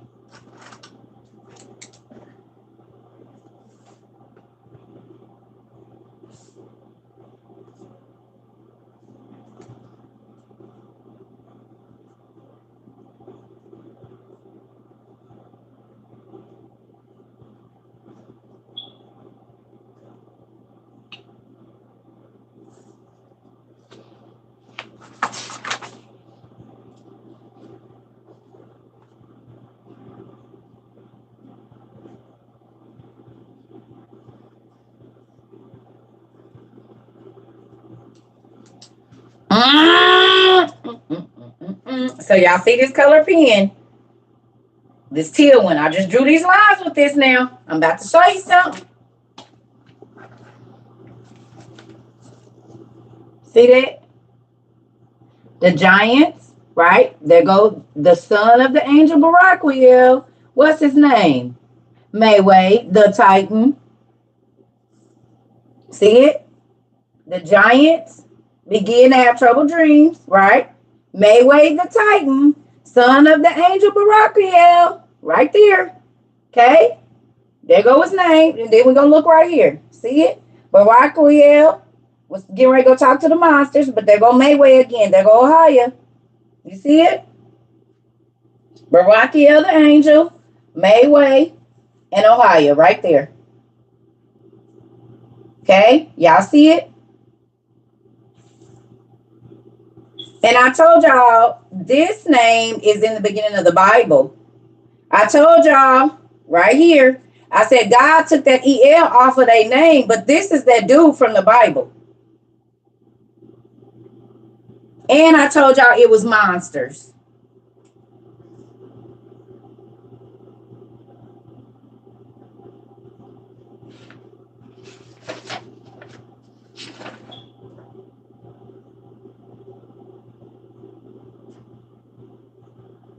Look. Look what that say. And to Baraquiel and to the monsters. The monsters. The monsters. The monsters is not the giants. Are y'all getting this? The giants and the monsters are two different things. So when people come here and they say, oh, that's fake, I don't believe that. I don't give a damn what you believe. They got the whole breakdown of how their muscular structures go and everything. And God said that all flesh had corrupted itself in Genesis. How did it corrupt itself? They started having sex with animals. They started mixing animals with people.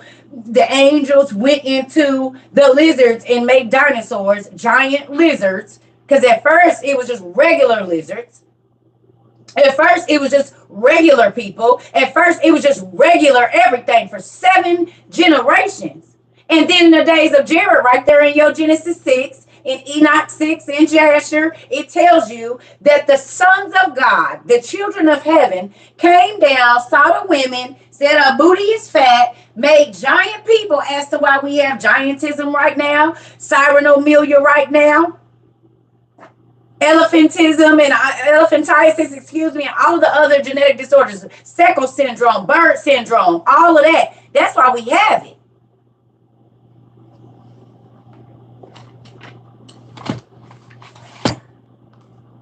Go tell me that everybody with Seckle syndrome don't have this facial structure right now.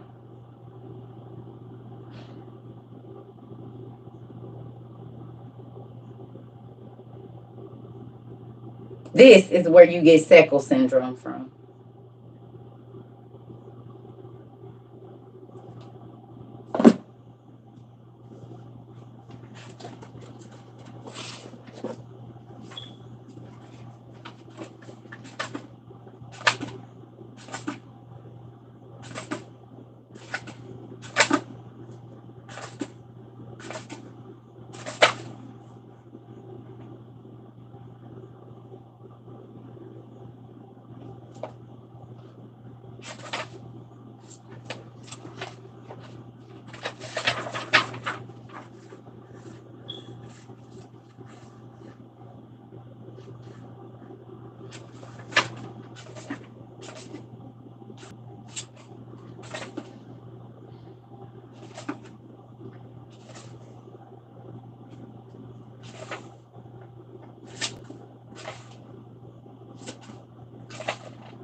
It might be in my other. Oh, wait a minute.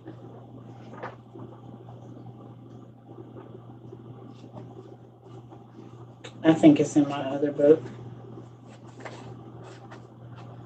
It is. It's not in here.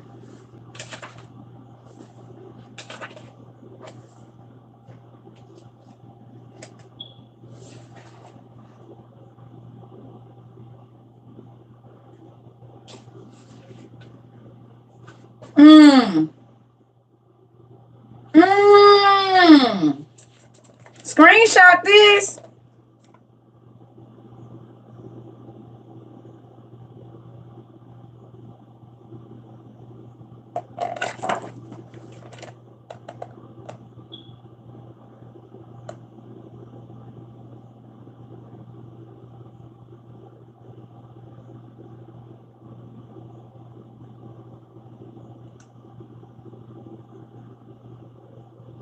Who are the Hindus? Who are the people of the? Nope, I told y'all.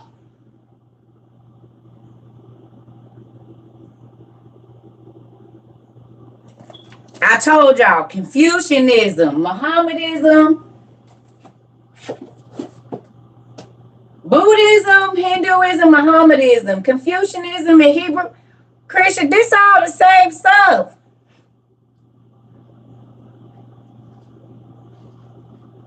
But you gotta know where you're looking. Abraham, come on, Abram.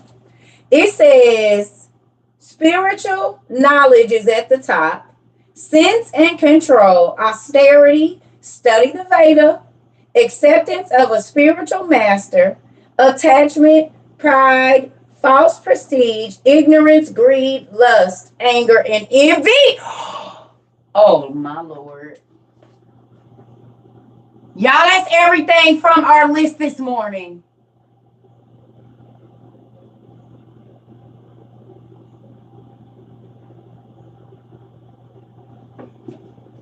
I have never seen this page, y'all. I did not read all the way through here. I have never seen this page. Whatever page, I'm going to see what page I was looking at. It was back here. Whatever I was reading was all the way back here. Look, the divine and demonic natures. This is the Hindu Bible or their holy book, y'all. So this is what I was studying. That's why this receipt is in here.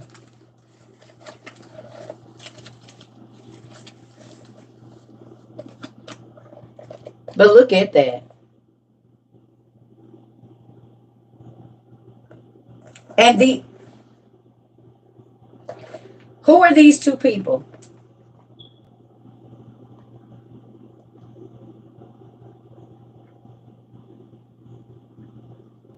Who do we know this to be?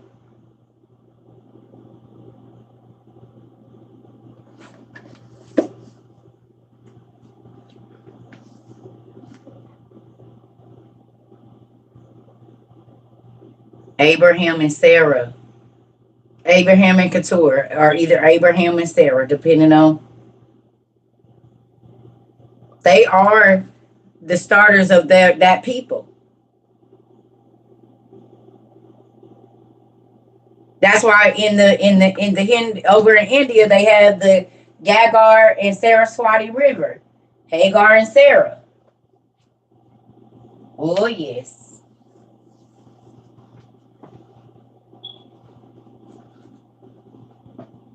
Mm-hmm.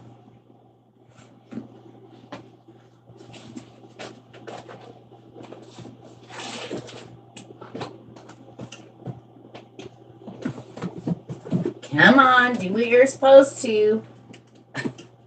Look now. Do one at a time. Okay, back to what we was doing.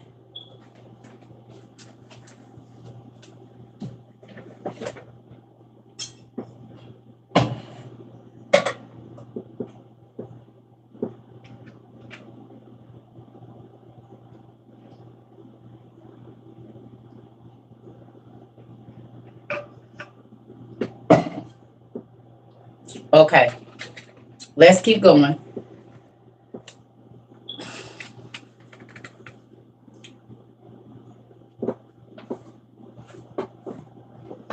We don't know that he wasn't.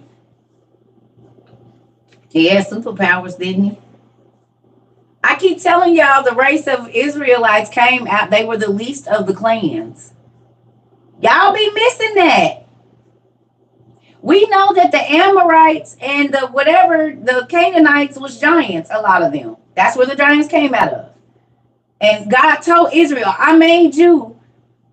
You was the least and smallest of the clans, but I made you triumph over all of them. This is why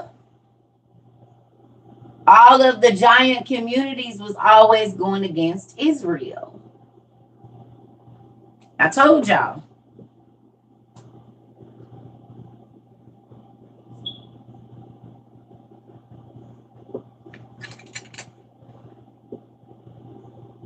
You got to read that.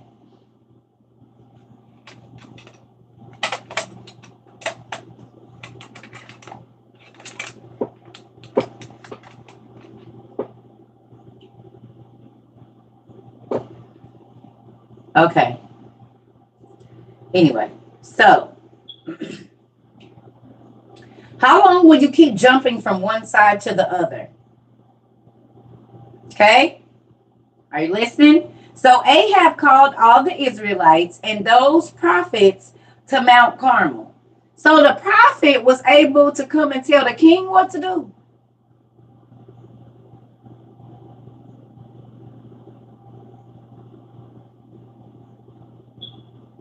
So a prophet can come and tell the pastor what to do.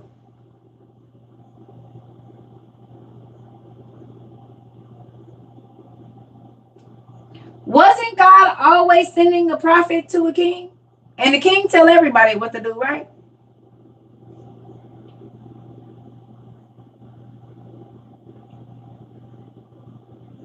Right? King tell everybody what to do. Prophet tells king what to do. Or prophet tells pastor. Or prophet tells bishop. Or prophet tells ministers. Oh. Oh.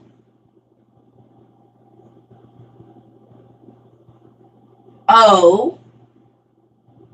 That's why kings was always trying to cut the prophets' heads off and throw them in the lions' dens because they didn't want to hear what. The same thing is still happening in the church right now. A real prophet, they gonna tear they whole everything up. False prophets get out of play.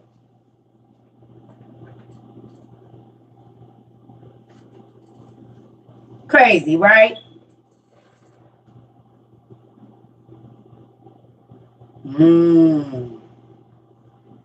All right. I'll just be wanting to see if y'all see what I see. Okay. Who?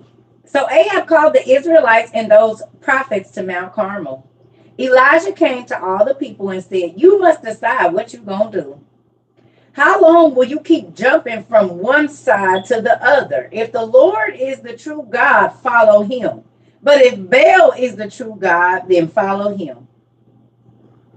Pastors is telling us not to worship idol gods where everything that they own is the most expensive Idol God stuff, the originals, Balenciaga and Gucci, Prada, and all the other names that I don't know. And they be Gucci down to their socks and drawers, sitting up in the pulpit with the Idol God stuff on, teaching you don't follow after idol gods and don't give your money to the idol gods. And we just bought his wife an idol god bag and glasses to match with the handkerchief for they matching Balenciaga suits. All named after idol gods.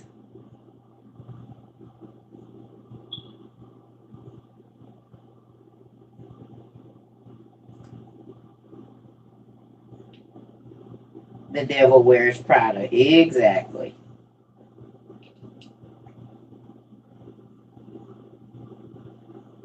Mm-hmm. So it's okay for us to worship you, Pastor, who worships the false gods and the idol gods so much so that you take the church money and buy it. But we can't. Okay.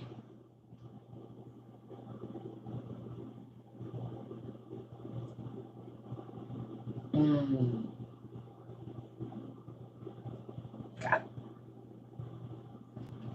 Okay. Just wondering.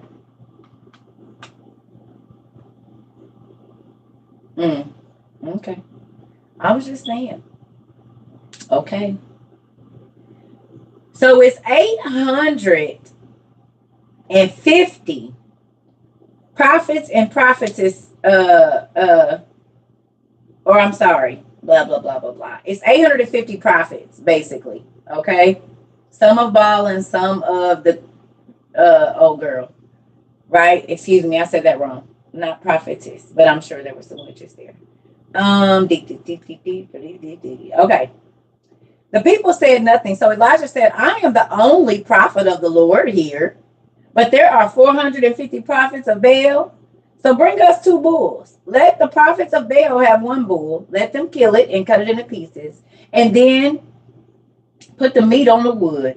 But don't start the fire. I will do the same with the other bull, and I will not start the fire either. Prophets of Baal, pray to your God, and I will pray to the Lord. And whichever God answers the prayer, starts the fire is the true God. And starts the fire is the true God. And all the people agreed that this was a good idea. Then Elijah said to the prophets of Baal, there are many of you, so you go first. Choose a bull and prepare it, and don't start your fire. So the prophets took the bull that was given to them and prepared it. They started praying to Baal and prayed until noon. They said, Baal, please answer us. But there was no sound. No one answered. Then they began jumping around on the altar they had built, looking like fools. At noon, Elijah began to make fun of them.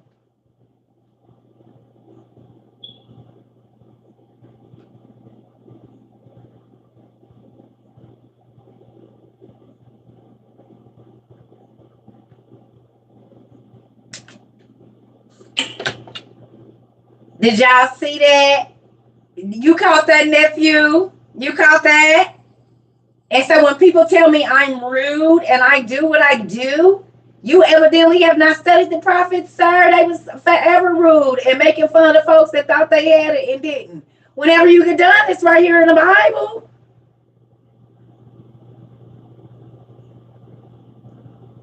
He started laughing at them, making fun of the rock gods and stuff. And that's why I got all my stuff. See, y'all be trying to come from me and don't even know the word. She shouldn't have it in my house. How am I make fun of y'all then?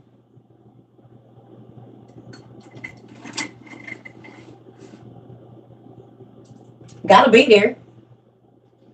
You had to have been there. So these Negroes from early morning until noon was alakazoo, alakazoo, jumping around, probably cutting themselves and doing all kind of foolishness. And look,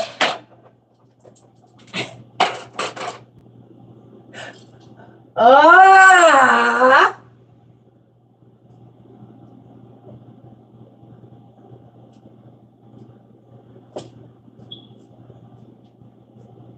Mm.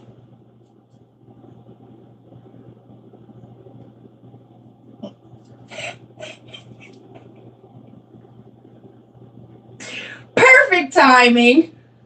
Perfect, because how do we know it was all the way till noon unless they had a watch? See, it told you the time. I be telling y'all the time means so. Listen here. Oh, this is good to me. And y'all be wanting to play. You just give me a minute. I gotta get this leather opened up so it can either go through here because y'all know my wrist little. Can you just go through, please? Oh, there we go. I just need you to stay on a little bit. You don't even got to do all that. Okay.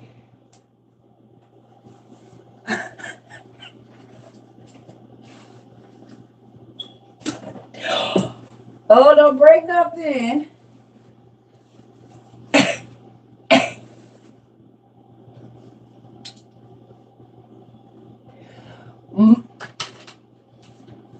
Now we know how they can always tell us what time it was in the third hour of the day because they had watches. I told y'all.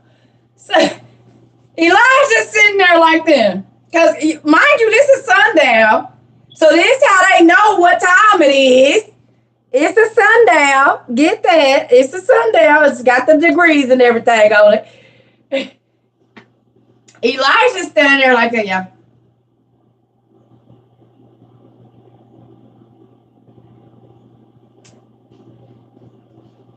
Well, it's 9 o'clock.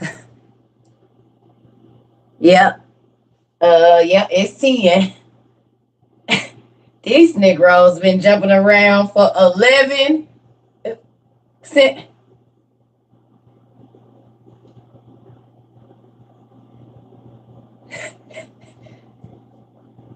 Right. All right, so it's noon. So I'm gonna go on and see what my dad gonna do around here because we didn't been here since 8 o'clock. I'm gonna go on and do my thing now. Can I go now or is it is it time? Is y'all done had enough time to call on Bill? He still ain't answered. Oh, okay. Well, let's see what the all living, all knowing God does here pretty soon because it's about his time. Let me see. Yeah, it's about 12 o'clock now. It's about 12. You see what time it is. I don't want y'all to think I'm faking y'all out. It's about 12. You see the sundial on there. So I know what time it is because I got my little meter thing here. I'm good. Now, back to what I was saying. He like, it's 12 o'clock. Y'all didn't start jumping and hooping and hollering. We didn't watch the sun come from straight up on here. Now it's. Don't be mad because I got me an ancient watch because this is what was on their arms. This is what they had, so they know how much time they got. Y'all be playing, y'all be missing it. Mm-hmm. Ooh wee. All right. It says at noon Elijah began to make fun of them. He said, if Baal is really God, maybe you should pray louder. Maybe he busy.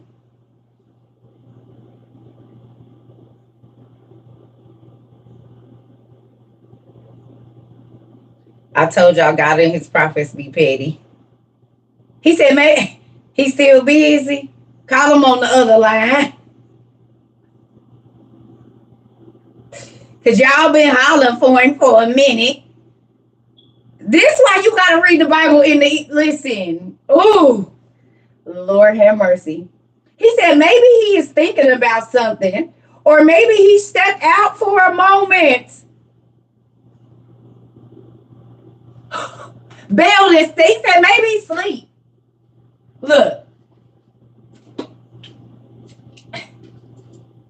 Excuse me over there, Prophet of Baal. He still ain't picked up. But we just over here waiting. We got our calf and stuff. Yeah, we got our calf ready. And yep, it's noon. It's high noon right now. We've been here since 6 o'clock this morning. We just waiting on y'all. We see y'all over there exercising. Is y'all warming up? Cause it's only one of me and it's 850 of y'all. So I'm just trying to figure out with all of y'all, all y'all didn't call him. Everybody. He didn't pick up for none of you niggas? Wow. Is he busy? Is he asleep?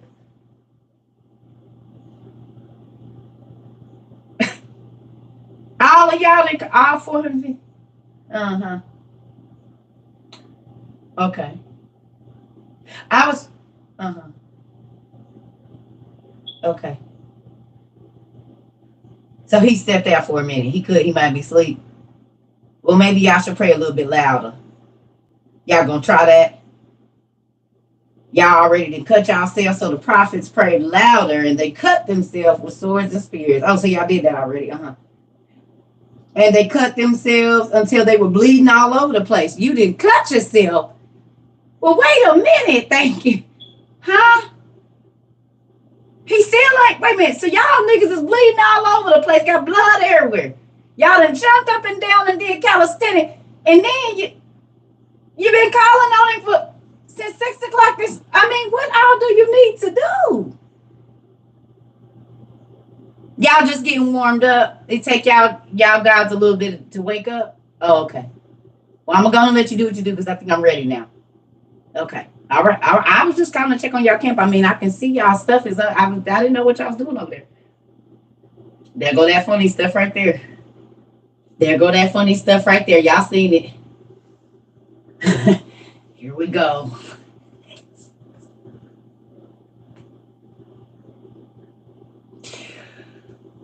I'm way over here.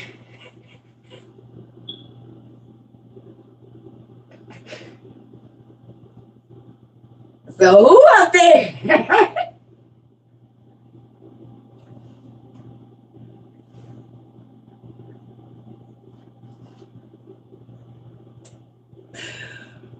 I'm here. Them eyes was up. This is the third time that's the third or fourth time that's the head. Who ass is right here? And mind y'all, this about 6. Well, this is fine. Oh, see.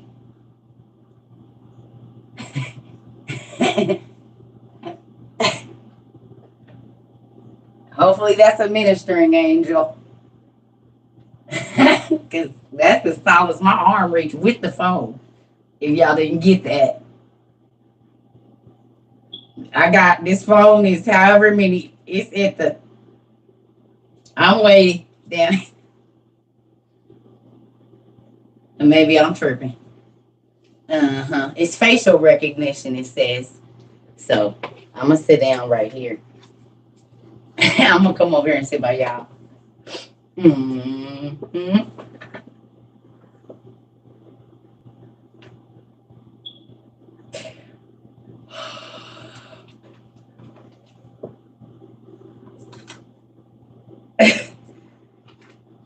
Oh, Lord.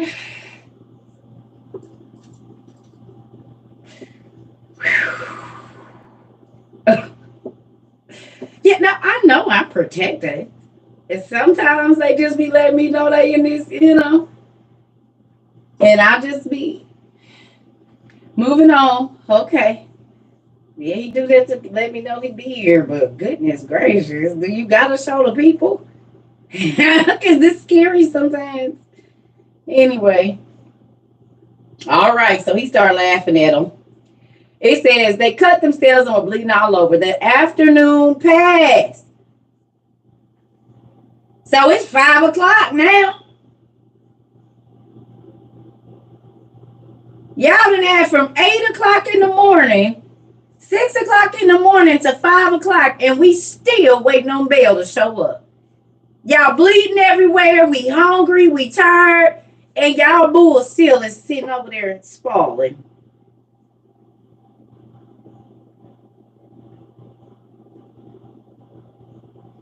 It's 5 o'clock. It's bad.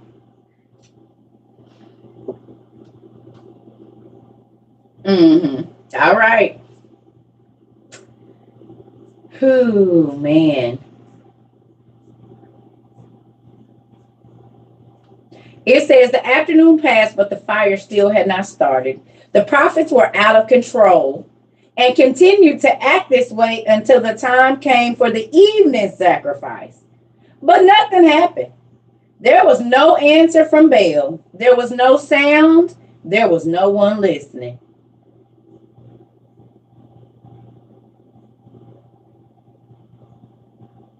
There was no one listening.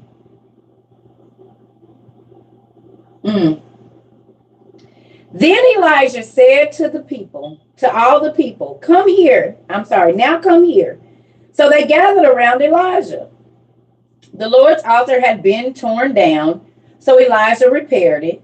Elijah found 12 stones. There was one stone for each of the 12 tribes. These 12 tribes were named for the 12 sons of Jacob, the man who the Lord had named Israel. Elijah used these stones to repair the altar to honor the Lord. He dug a small ditch around the altar. It was wide enough and deep enough to hold 4 gallons of water. Then Elijah put the wood on the altar. He cut the bull up into pieces and laid the pieces on the wood. Then he said, fill 4 jars with water. Pour the water on the pieces of meat and on the wood. Then Elijah said, do it again. And then he said, do it a third time. The water ran down off the altar and filled the ditch. At about the time for the afternoon sacrifice, the prophet Elijah approached the altar and prayed, Lord, the God of Abraham, Isaac, and Jacob, I ask you now to prove that you are God of Israel and that I am your servant. Show these people that it was you who commanded me to do all these things. Lord, answer my prayer. Show these people that you, Lord, are God and that you are the one who is bringing them back to you. Then fire came down from the Lord and burned the sacrifice, the wood, the stones, and the ground around the altar. Then it dried up all the water in the ditch. And all the people saw this happen and bowed down to the ground and began saying, the Lord is God. The Lord is God. And then Elijah said, get the prophets of Baal. Don't let any of them escape. So the people captured all the prophets, and then Elijah led them down to Kishon Creek and killed them all.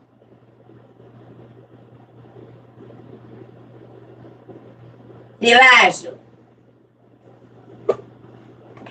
Have y'all noticed that a lot of times the prophets got to come in and do what the pastors won't do?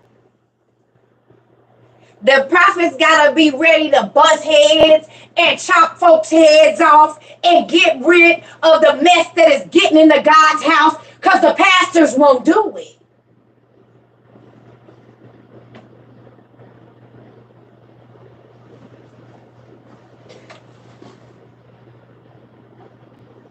We waited all that time for y'all prophecies to come true. And guess what? They ain't. Y'all telling these people that life is about to be good and hell on earth is coming. With your whitewashed words. With your glossed over words. Ain't even telling nobody that the Antichrist has been revealed. Because y'all don't even know. Because mammon is your God. Money. Possessions, notoriety, reverence.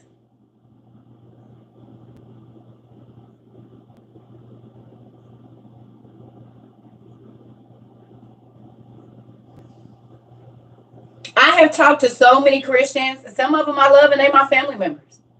And these are all ministers of music, ministers that they deacons, bishops, everything. I'm like, how y'all ain't got gas station? Y'all don't know we in a famine?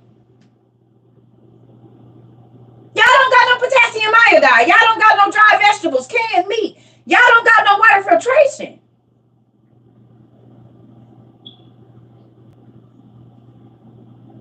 How are y'all the people that's supposed to be leading us to Christ and y'all don't even know that the Antichrist is here? Y'all don't believe that we in a cashless society and people can't cash their checks or draw money out of the bank. And now they have grocery stores where you can't even walk in unless you get a scan code. But we are supposed to be following y'all to Christ. And again, the Pharisees and the Sadducees didn't even see God in the midst of them. That he was coming, he was in the midst of them, and they didn't know, when they had killed him and still didn't know. Ain't nothing changed. Y'all will get on here and tell people not to listen to me. But these people ain't never met me in person, and every single thing that God has told me to tell them has come to pass in less than 10 months. And it wasn't houses and cars and all of that old BS. It was get your tail ready, because destruction is coming to the whole world. Don't waste. Learn what God is saying. Get used to hearing his voice, because it might cost you and your family their life if you don't. But I'm the false prophet. I'm a witch. I'm this, I'm that. I ain't asked them for $1. Y'all still begging for money and ain't telling them nothing that's going to have them ready. At least I told them don't go on these fake trips and be trying to buy houses and whatnot and get their lives together and make sure they got what they need, because it's about to get ugly. And then our president came out and said it's going to be a long, cold winter.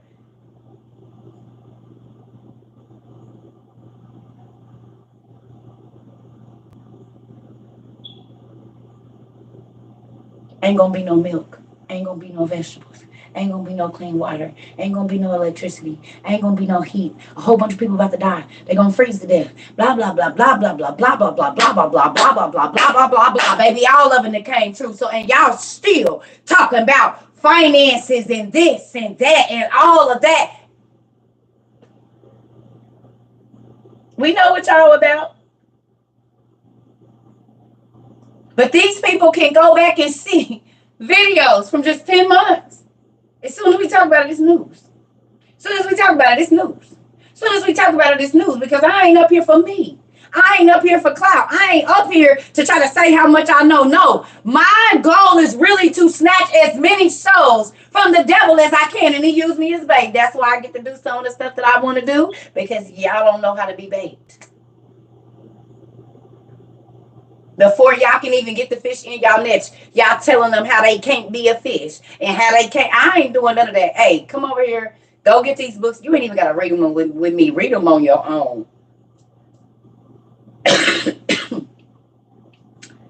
But did y'all notice the numbers? It was 850 to 1. It was 849 false and 1 real. 849 false, 1 real. Then you go through another 849, and it's 1 real one out of that group. Another 849, and it's 1 real one out of that group. It was the numbers that's right there. He said, it's all of y'all. Y'all got almost 1,000 people, and it's just me 10 toes down.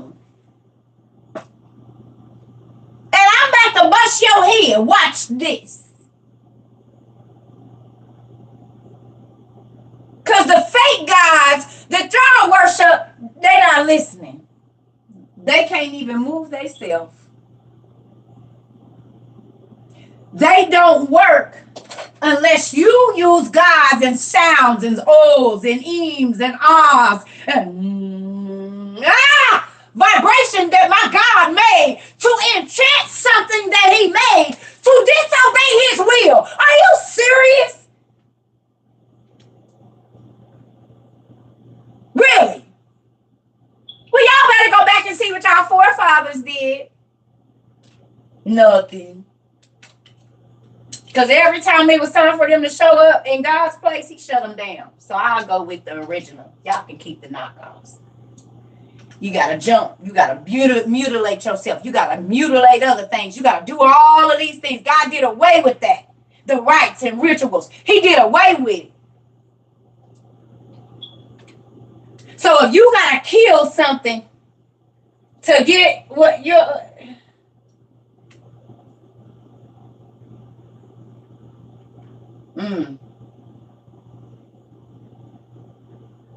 So something else has to lose its life for you to gain power. God already did that. He already did it. All the blood that has ever needed to be shed has been shed. So why are y'all still shedding blood to get power when he already did that? If you read Nicodemus, you see once that last drop of blood hit, it was like a atomic bomb went out and power was everywhere. They released what used to be contained. And now it was, at first, it was wherever he was when he was there. Now it's everywhere whenever he ain't, whenever he is, and things that ain't even been discovered yet. So it backfired.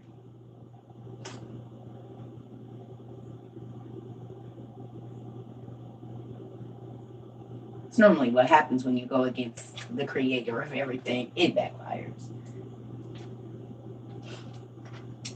Don't never end up like you thought it was, no matter what the devil told you.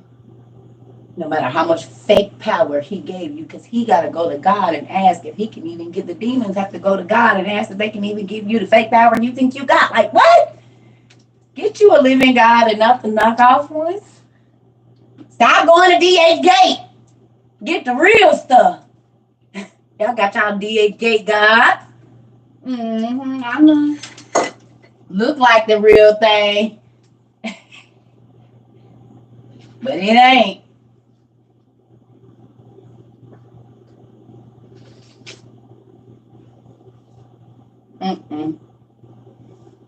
Don't keep going there.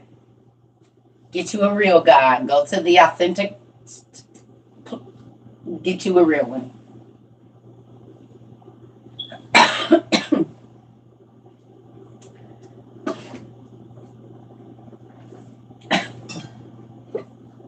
Is you nuts?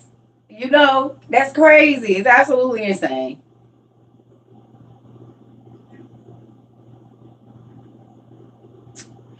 If you're reading online, I would say the easy read version.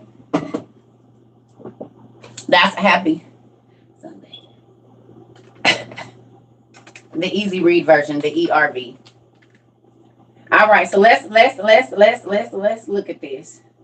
So we could be done. We're gonna go here to 41 and then that's it. All right. 41. And then Elijah said to King Ahab, now go and eat and drink. A heavy rain is coming. So King Ahab went to eat. And at the same time, Elijah climbed to the top of Mount Carmel. At the top of the mountain, Elijah bent down. He put his head between his knees. Then Elijah said to his servant, go up higher and look toward the sea. Wait a minute. At the top of the mountain, Elijah bent down and he put his head between his knees. That's funny because I used to sit like that all the time. I still sit like that right now. I still sit like that. That's how I sit on my toilet. Like when I'm not, like when I'm just not going to the bathroom. But when I'm sitting on my, y'all, I sit like this all the time. That's crazy. I sit like this all the time. This is why I'm always stretching this side of my body because this is how I sit when I'm thinking. Anybody that knows me will tell you this is how I sit, y'all.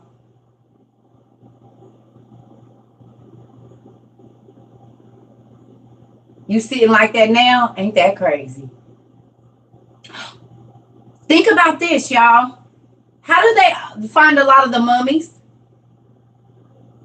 A lot of the people that were priests, like in the Hindu cultures and different Asian cultures, when they buried them sitting like this.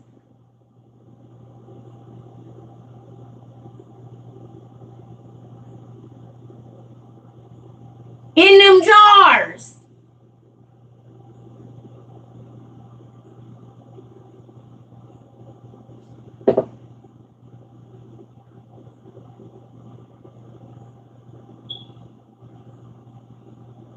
That's crazy.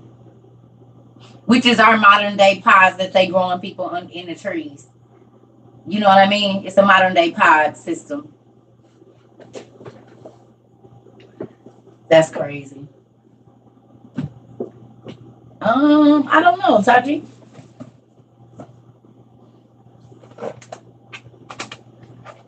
that crazy?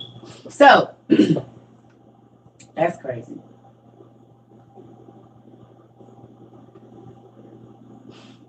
Okay, it says Elijah bent down and he put his head between his knees. Then Elijah said to his servant, go up higher and look toward the sea. The servant went and looked, and he came back and said, I saw nothing. Elijah told him to go look again. This happened 7 times.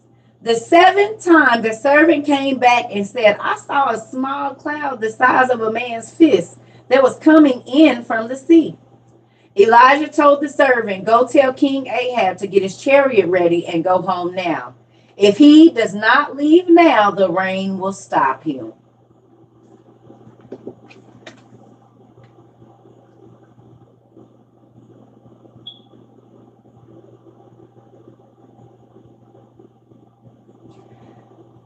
The person that's serving under the prophet got to be willing to do what the prophet say and just not question it. And it don't matter if you don't see it the first time. And it don't matter if you don't see it the second time. And it don't matter if you see it the third time. If this person is a true prophet of God and they keep asking you to do something, it's for a reason. First of all, God is trying to see if you're going to be obedient. And guess who got to see the blessing first? Guess who got to see God's word coming to pass first?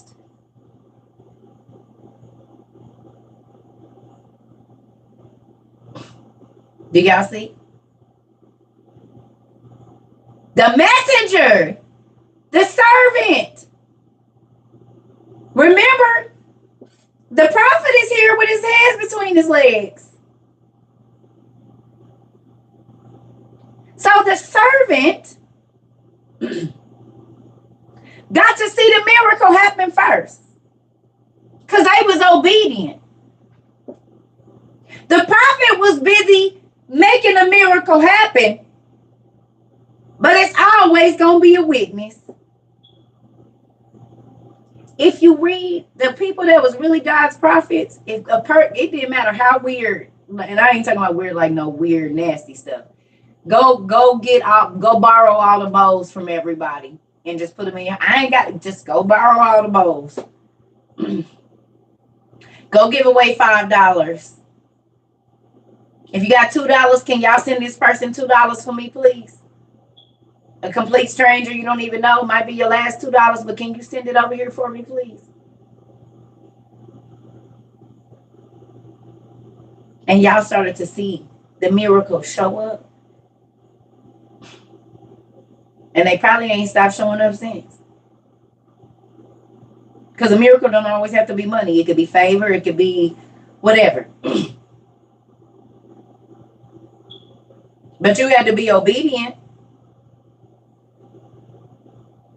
You had to be obedient.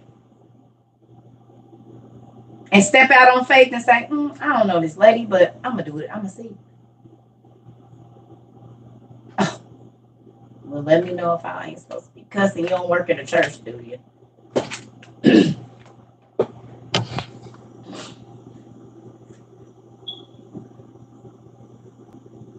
Right? So, Elisha told the servant, go tell King Ahab to get his chariot ready and go home now, because if he doesn't leave now, the rain will stop him. After a short time, the sky was covered with dark clouds. The wind began to blow, and a heavy rain began to fall. Ahab got in his chariot and started back to Jezreel. The power of the Lord came to Elijah, and he used his belt to hold the bottom of his robe away from his feet. Then he ran ahead of King Ahab all the way to Jezreel.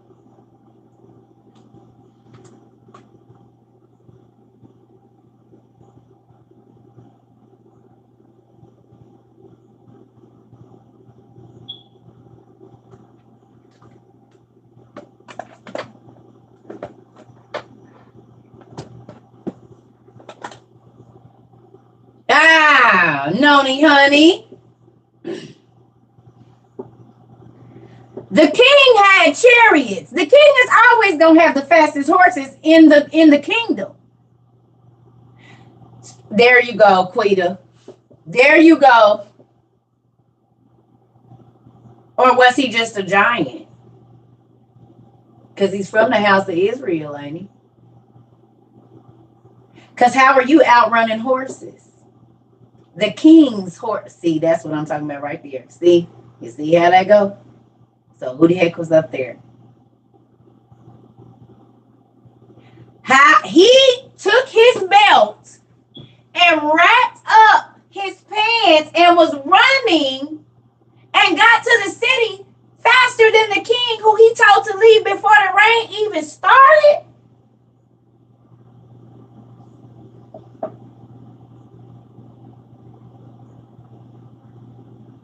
So you outrunning a king's chariot got at least 2 horses on it, bro. Is you understanding that?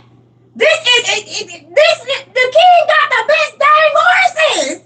How is you outrunning the best horses in the kingdom? And you got a head start.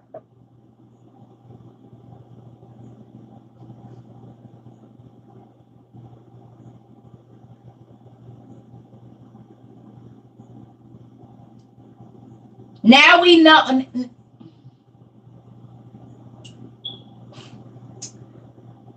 Maybe he did that the same way that Joseph and his brothers was able to pick up bears and throw them like balls.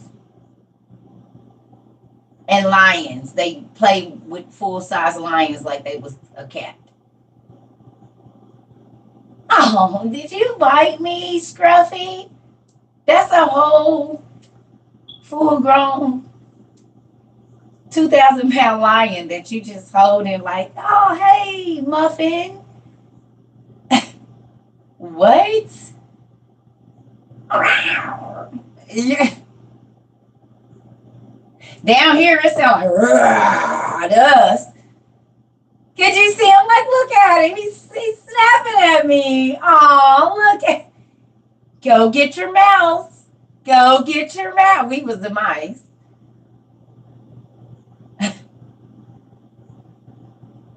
Go get your toys. Go get your favorite guy. Go get him. Go on. I put some new toys in there for you.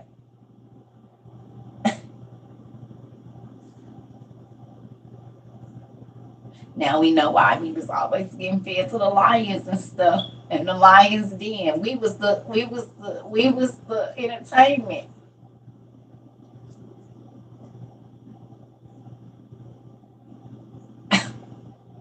What?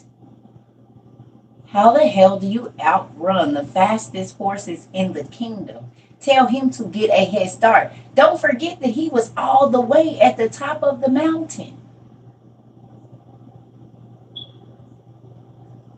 The nigga had to get down the mountain. He was all the way at the top. So you had to come down the mountain. Told your servant, which means he got a heads up too. And then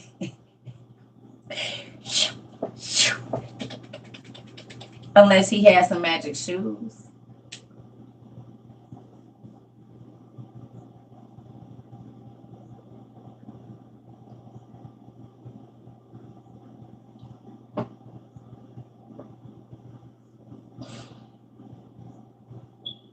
Because we always see that God be giving his chosen people special stuff, like Solomon's ring. So could he maybe have had a pair of Hermes shoes that God gifted him so that he could swiftly fly and be caught up in the air? Could that be a thing? Seeing as how they was always getting caught up on the wind. Because in order to fly, hang glide, any of that, you got to be caught up on the wind. Or maybe it was wings they was hiding under all of those priestly robes.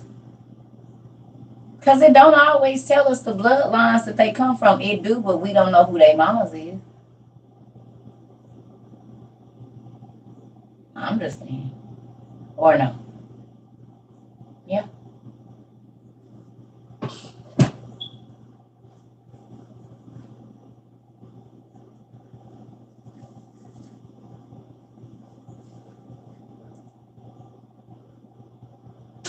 So now we know how they knew what, because sundials is all over. Well, we know they were people that still do stuff we can't. So it makes sense that they had a sundial watch because they were seafaring people and they didn't know how long they had to get up and sail before for high noon and all those things when tides came in. This is how they knew all that stuff because they had watches. It was a sundial watch. And on all the ancient things you would see, especially in Persia and Egypt, and we know that they were seafaring people. So if I'm going to attack somebody, I'm going to need to know what time it is. Their guards change at this time. Well, if I'm just going through the day and I don't know what time it is, I'm not going to be able to do that.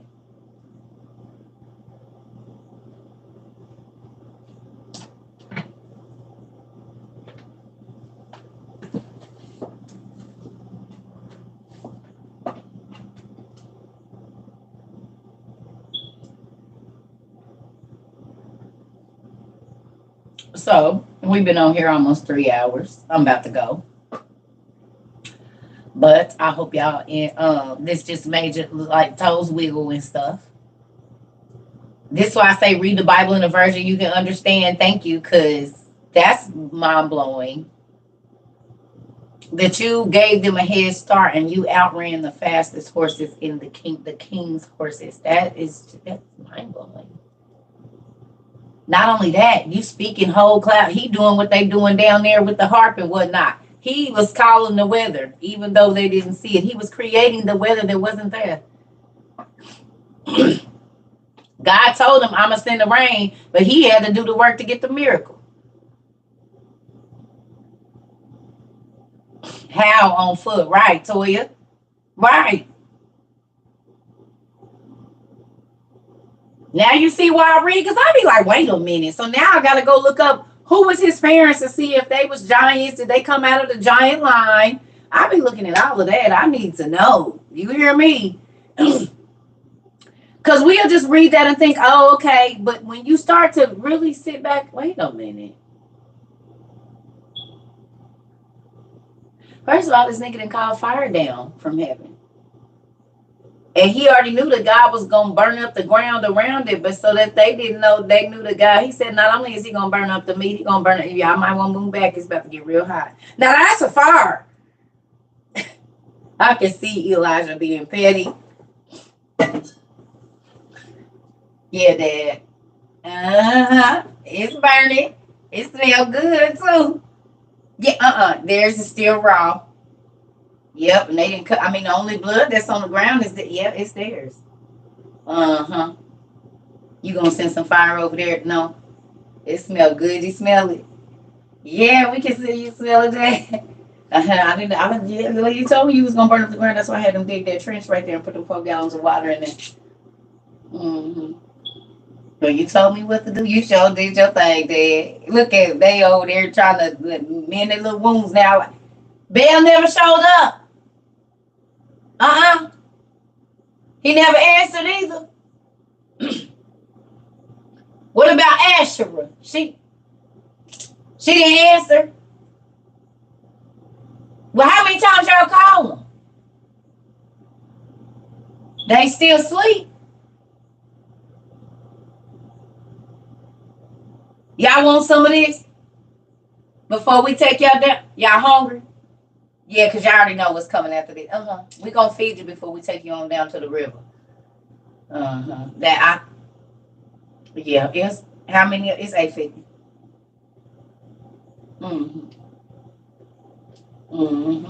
It smells good over here. We got to eat. Yeah, I'm going to let the soldiers eat first, and then I'm going to go on, and we're going to go on and take them down there and do it. Yeah. He never showed up. They've been calling him all day. They done hopped around and jumped around and used all the magic wands and stuff.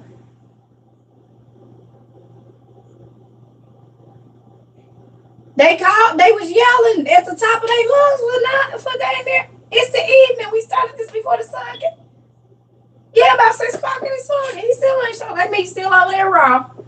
And this is burning.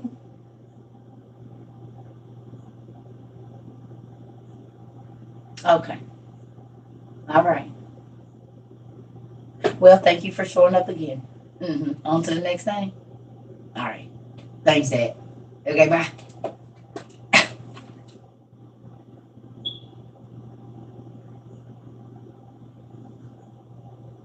Better come get you one of these. What is it? A living God. A living God. Listen here. He's always available and he always answers. Don't go over there messing with ball. You see how he left Kanye and them out here. Everybody that was worshiping, boy, they putting them on blast now. Old girl that came through telling everybody business.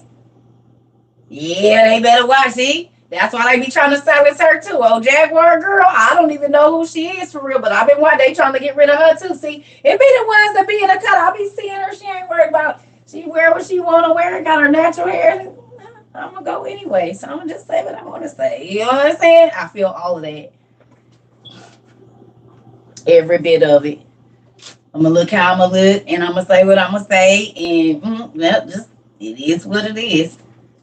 Folks that be telling the real stuff that be going on, yeah, they be having a fight for their life, and God keep them tucked off, keeps them tucked off, keeps them. Mm-hmm. Mm-hmm. But what did I tell? Listen, I told y'all. I've been telling y'all. It's nothing. They are actors. They are actors. Those people that y'all worship that's in Hollywood, they are actors. And not actors on screen, actors to y'all. Because a lot of the characters that they play is their real selves. The acting part is how they be showing y'all who they are. These married families, and that's the real acting. The rest of it, the evilness that they play and all of that, now that's their real characters a lot of times. That's the stuff they really do behind closed doors and whatnot. The acting is from them to us. That's the acting. Tricked you, nigga. Y'all thought I was no. What? Wait a minute. Right. They never break character. That's their job. Exactly. They're actors. Yep. Hold on. Now, wait a minute now, because I could have sworn you was in training day. Now, what happened with that? What? So, anyway, wait a minute. You didn't lost me now. I thought we was, no, change your mind. Okay. All right. But anyway, y'all got some studying to do. I don't know. We'll probably have class later. I'm not going to promise. It's Sunday. So we'll see. I really just been trying to chill. I got my little thing up here. Let's see what it's did here. Oh, y'all see my little. This is my little solar panel thing, y'all, and it charged quick.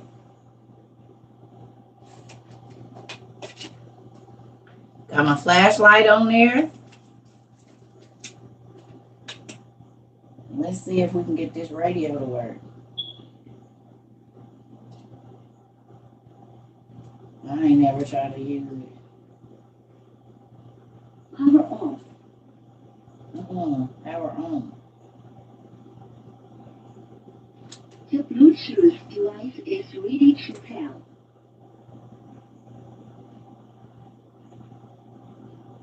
I'm gonna have to figure out how to get this. Oh, wait a minute now. Almost got a flash or emergency light. Okay. So if you get stuck somewhere, yeah, I'm gonna have to get this the radio. But that works. And it's all charged. This is from just putting this in the window, and I can charge my phones, my computer, and other things. So that's all solar powered. It's got a radio on it, a little light thing. So if you get one of these for everybody in your family, everybody can put their stuff in the window and be charging their phone or whatever they're doing, just in case there ain't no power and it's solar still. That'll charge my light. You plug yours up. I just wanted to see how fast it was going to charge from the window. I haven't even plugged mine up. I just have my thing in there. I've already done classes on Enoch. If you're new here, just go to YouTube. Thank you. Just go to YouTube, Circuit Trova 22. We got over 364 videos of all of that. That's just a solar powered. I don't know. Just look up solar power generator. Small solar power generator.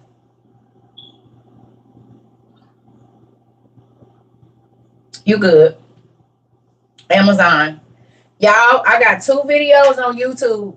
One is called Survival, and the other one, if you type in Circuit Trova Survival or Circuit Trova Survival 2.0 on YouTube, I have 2 videos where I go through all the stuff I feel like you need for all of this crazy stuff that's about to come. So please go there, family, and get dehydrated food, dehydrated and freeze dry food. You need water filtration systems. All of that stuff is there. Gas mask. It's the same as what I'm here right now. Circuit Trova 22 is all everything. If you type in Circuit 22 on YouTube, it's gonna come up. Circa. Somebody did it yesterday. Typed in Circa and it popped up. I said, well, there you go. Right there. Now you love it here at Sunday service. Not at Circa Sunday service. So university. This is our morning lecture. Nah, I'm playing. You got to get your mask waiting on your potassium iodide. Good. I'm happy y'all listening. Because as y'all can see, we're going to be ready, family. We ain't waiting for everybody. We're going to go and get our stuff. Everybody, y'all don't think that it's weird that all of these memes about the eggs are out? I'll be right back. Nobody don't find that crazy. Nobody finds that crazy.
Who remembers when we were already on this, family?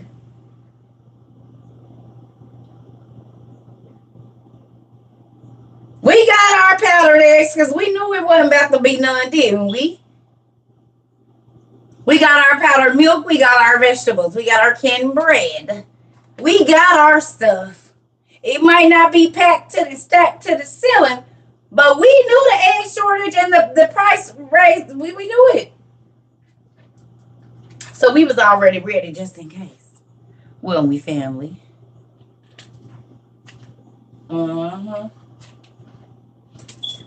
Already was ready. We already was ready.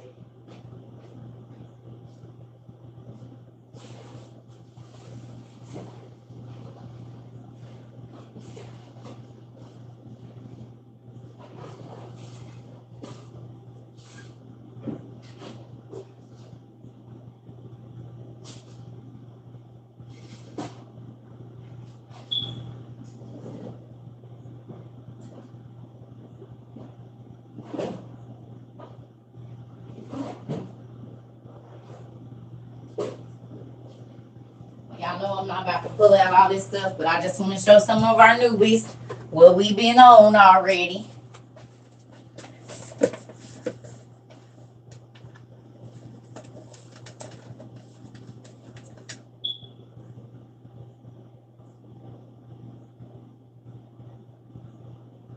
Shelf life 25 years.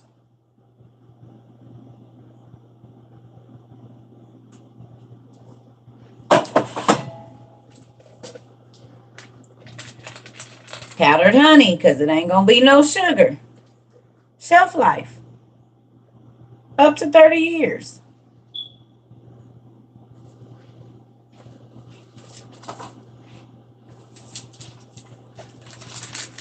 Blueberries up to 30 years.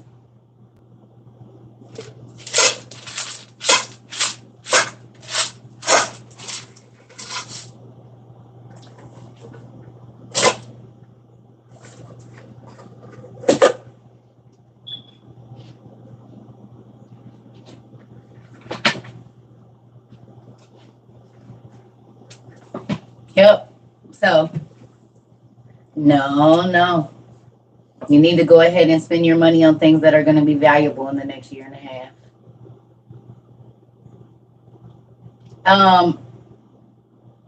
This stuff is at Walmart. It's at Costco. It's on Amazon. It's everywhere. You've been paying attention. They had Life Straws and stuff. You're welcome. They had Life Straw. All of this stuff was in Walmart and Costco and Sam's in the summertime. Right before all these natural disasters start hitting, they put all this stuff, didn't they, y'all? They had Prime in July or June and was selling all of this stuff. When Prime is normally around this time or last in December. They got them on end caps. Yeah, they everywhere. They trying to tell y'all without telling y'all. So they at CVS, exactly. They everywhere. Yep. So get ready. Instead of balling out and spending money on TVs and stuff that ain't even gonna be working, you need to make sure that you got 6 months worth of dehydrated and freeze dried and canned food for each person in your house. If there's no grocery stores open for 6 months, do you have enough food to live for 6 months? Not refrigerated and frozen, but if there's no electricity and all your food go bad, God forbid, and you don't have a generator, and you just need to be able to cook.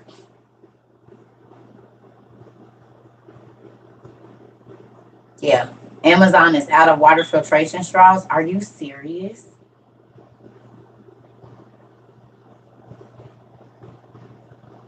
You sold your smart TV and game consoles?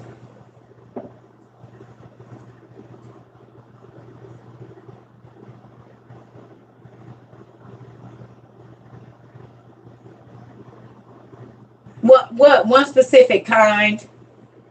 Just one specific kind?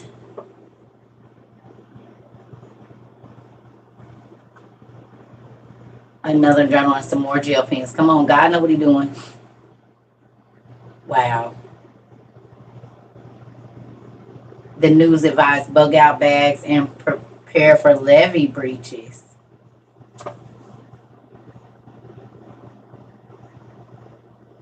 And where you at, Miss Ida in Cali?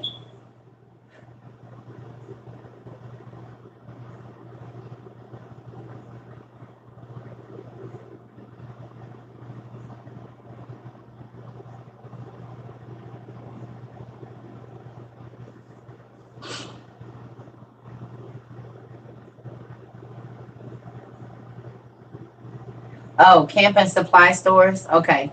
Patriotic off-grid vendors too. Okay.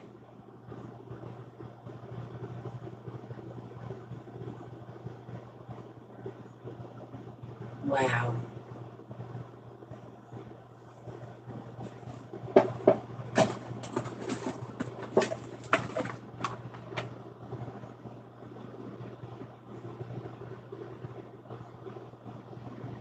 Each one of these filters 1,100 gallons of water. And it's 5 in a box. So this is 5,500 gallons of water. Basically 6 years for 6 years worth of water for 5 people in your house. Drinking water.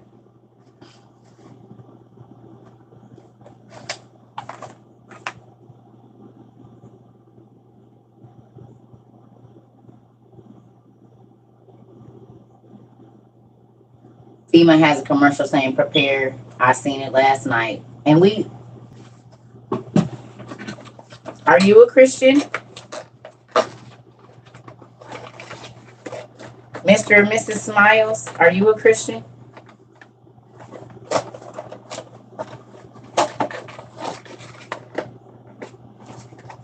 Oh, okay. Well, that's good. All right. So with that,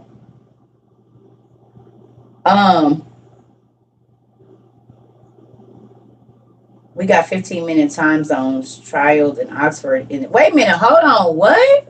Are you serious?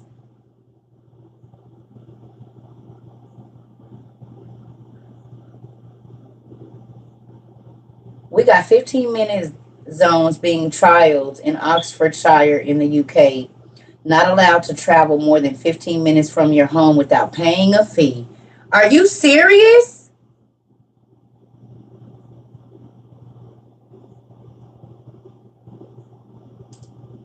That's my spidey webs.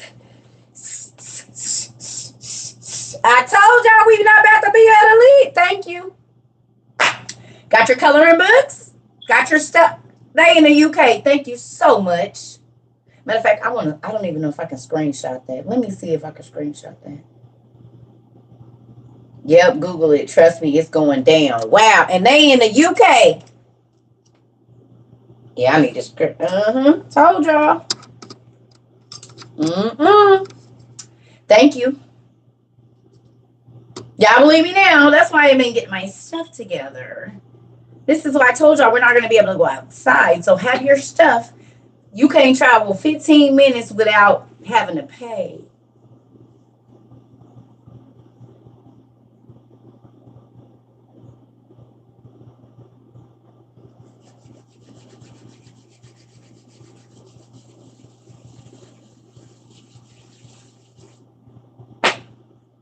We're not going to be able to leave.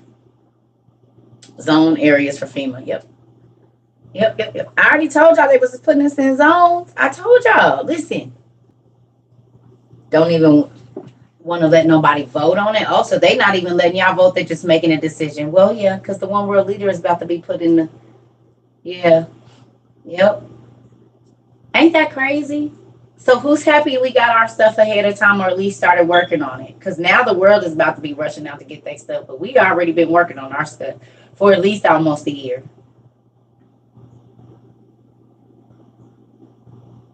Just think about all the people that said I was fear-mongering in the beginning of this last year. Last year, they said I was fear-mongering. Around this time last year, I was fear-mongering, and all the stuff we didn't talk about, all the stuff we didn't talk about in the last 10 months is happening. Has happened or is happening.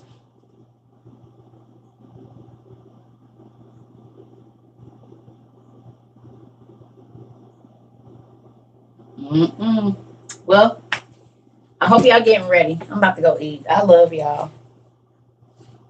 Told y'all.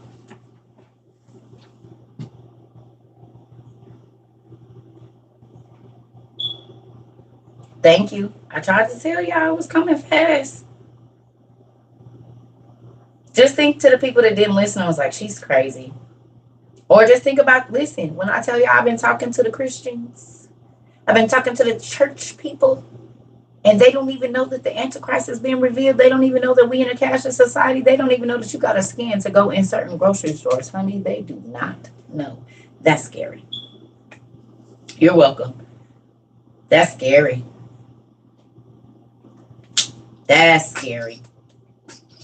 You go to church every Sunday, Saturday, Thursday, be online, every prayer meeting, and then none of them prayer meetings, God ain't said he didn't tell y'all to go get y'all stuff, because you ain't gonna be able to go to the store if you don't plan on taking the mark.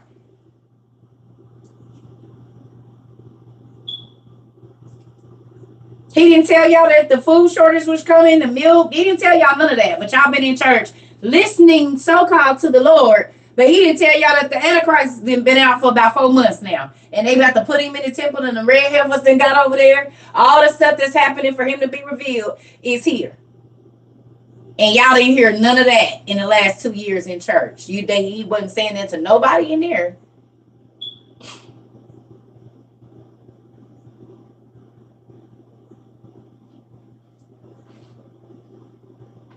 Or as y'all do. I'll excuse myself. Because if whatever God y'all praying to, shouting and doing all of that, come on, y'all. Come on, amen. Amen and amen. The spirit is here. What spirit? Because he didn't tell y'all to go get y'all food ready. He didn't tell y'all to go get gas masks. He did not tell y'all to get y'all stuff ready, and the Antichrist is here. So what spirit is y'all praying to and worshiping and doing all them tears and falling out? Who is it? Because God warned his people.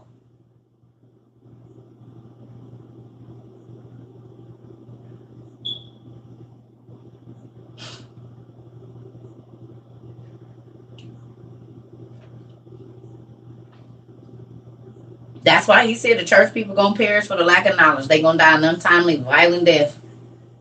They gonna die before they supposed to, because they wouldn't get enough knowledge. I don't need that, honey. I can barely write, and y'all just be lining up with the word every time y'all say it.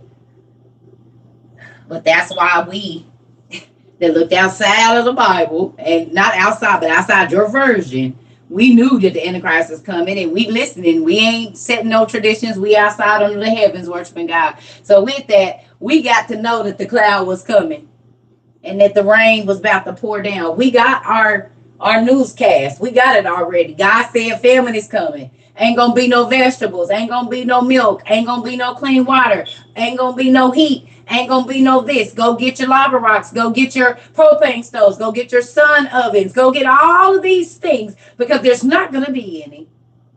That small cloud that came up, even though he didn't see it the first 7 times, even though God had told you so many times, well, it's here now for real. It's here now for real. It ain't a joke. It's not a game. It's here. So y'all can do all that hollering and jumping and screaming and looking like you got it and all of that and ain't said nothing. Not preparing these souls to get out of here. Not preparing them to not take the mark of the beast. Because if they stop, then they ain't got to go in the store, so they ain't got to be forced to take no scan code.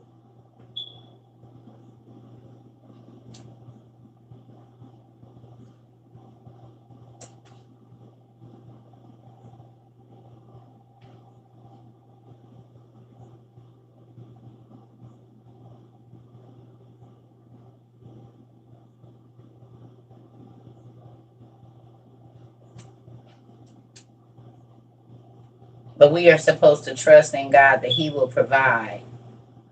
He provided you with the warning that famine was coming. And at the end times that there was not going to be. Mm-hmm. Thank God Joseph didn't say that when God told him famine was coming. Because billions of people probably would have starved to death. That's scary. God gives you a warning and you don't act on it. And he always talks about how the Pharisees and the Sadducees talked a good game, but they never spurred on to action.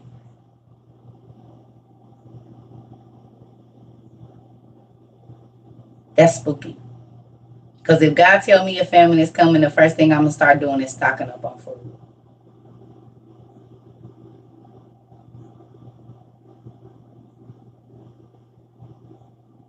And he said at the last days it was going to be famine. And now the food going bad. I mean, it's up to you. You can sit around and wait, but he just said, my people perish for the lack of knowledge. That means die. God is giving y'all the information to stock your cabinets and to get your food ready and to do the stuff.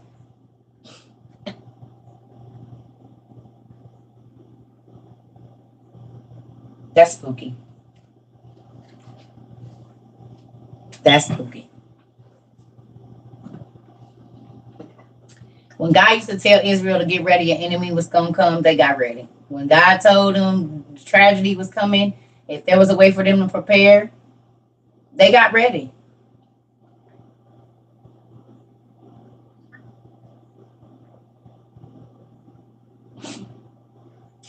What if you're homeless? I mean, squatters' rights is a thing.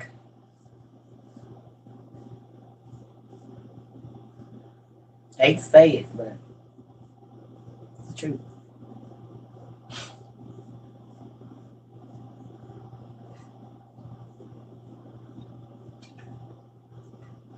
Am I wrong?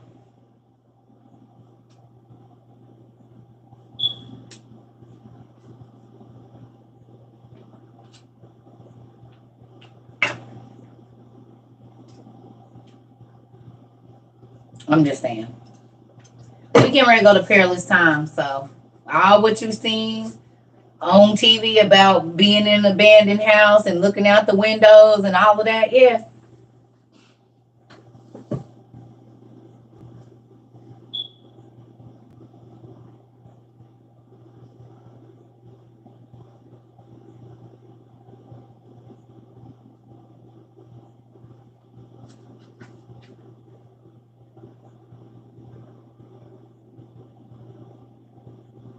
What do? You need to take, instead of taking and blowing tax money and buying bundles and all of that.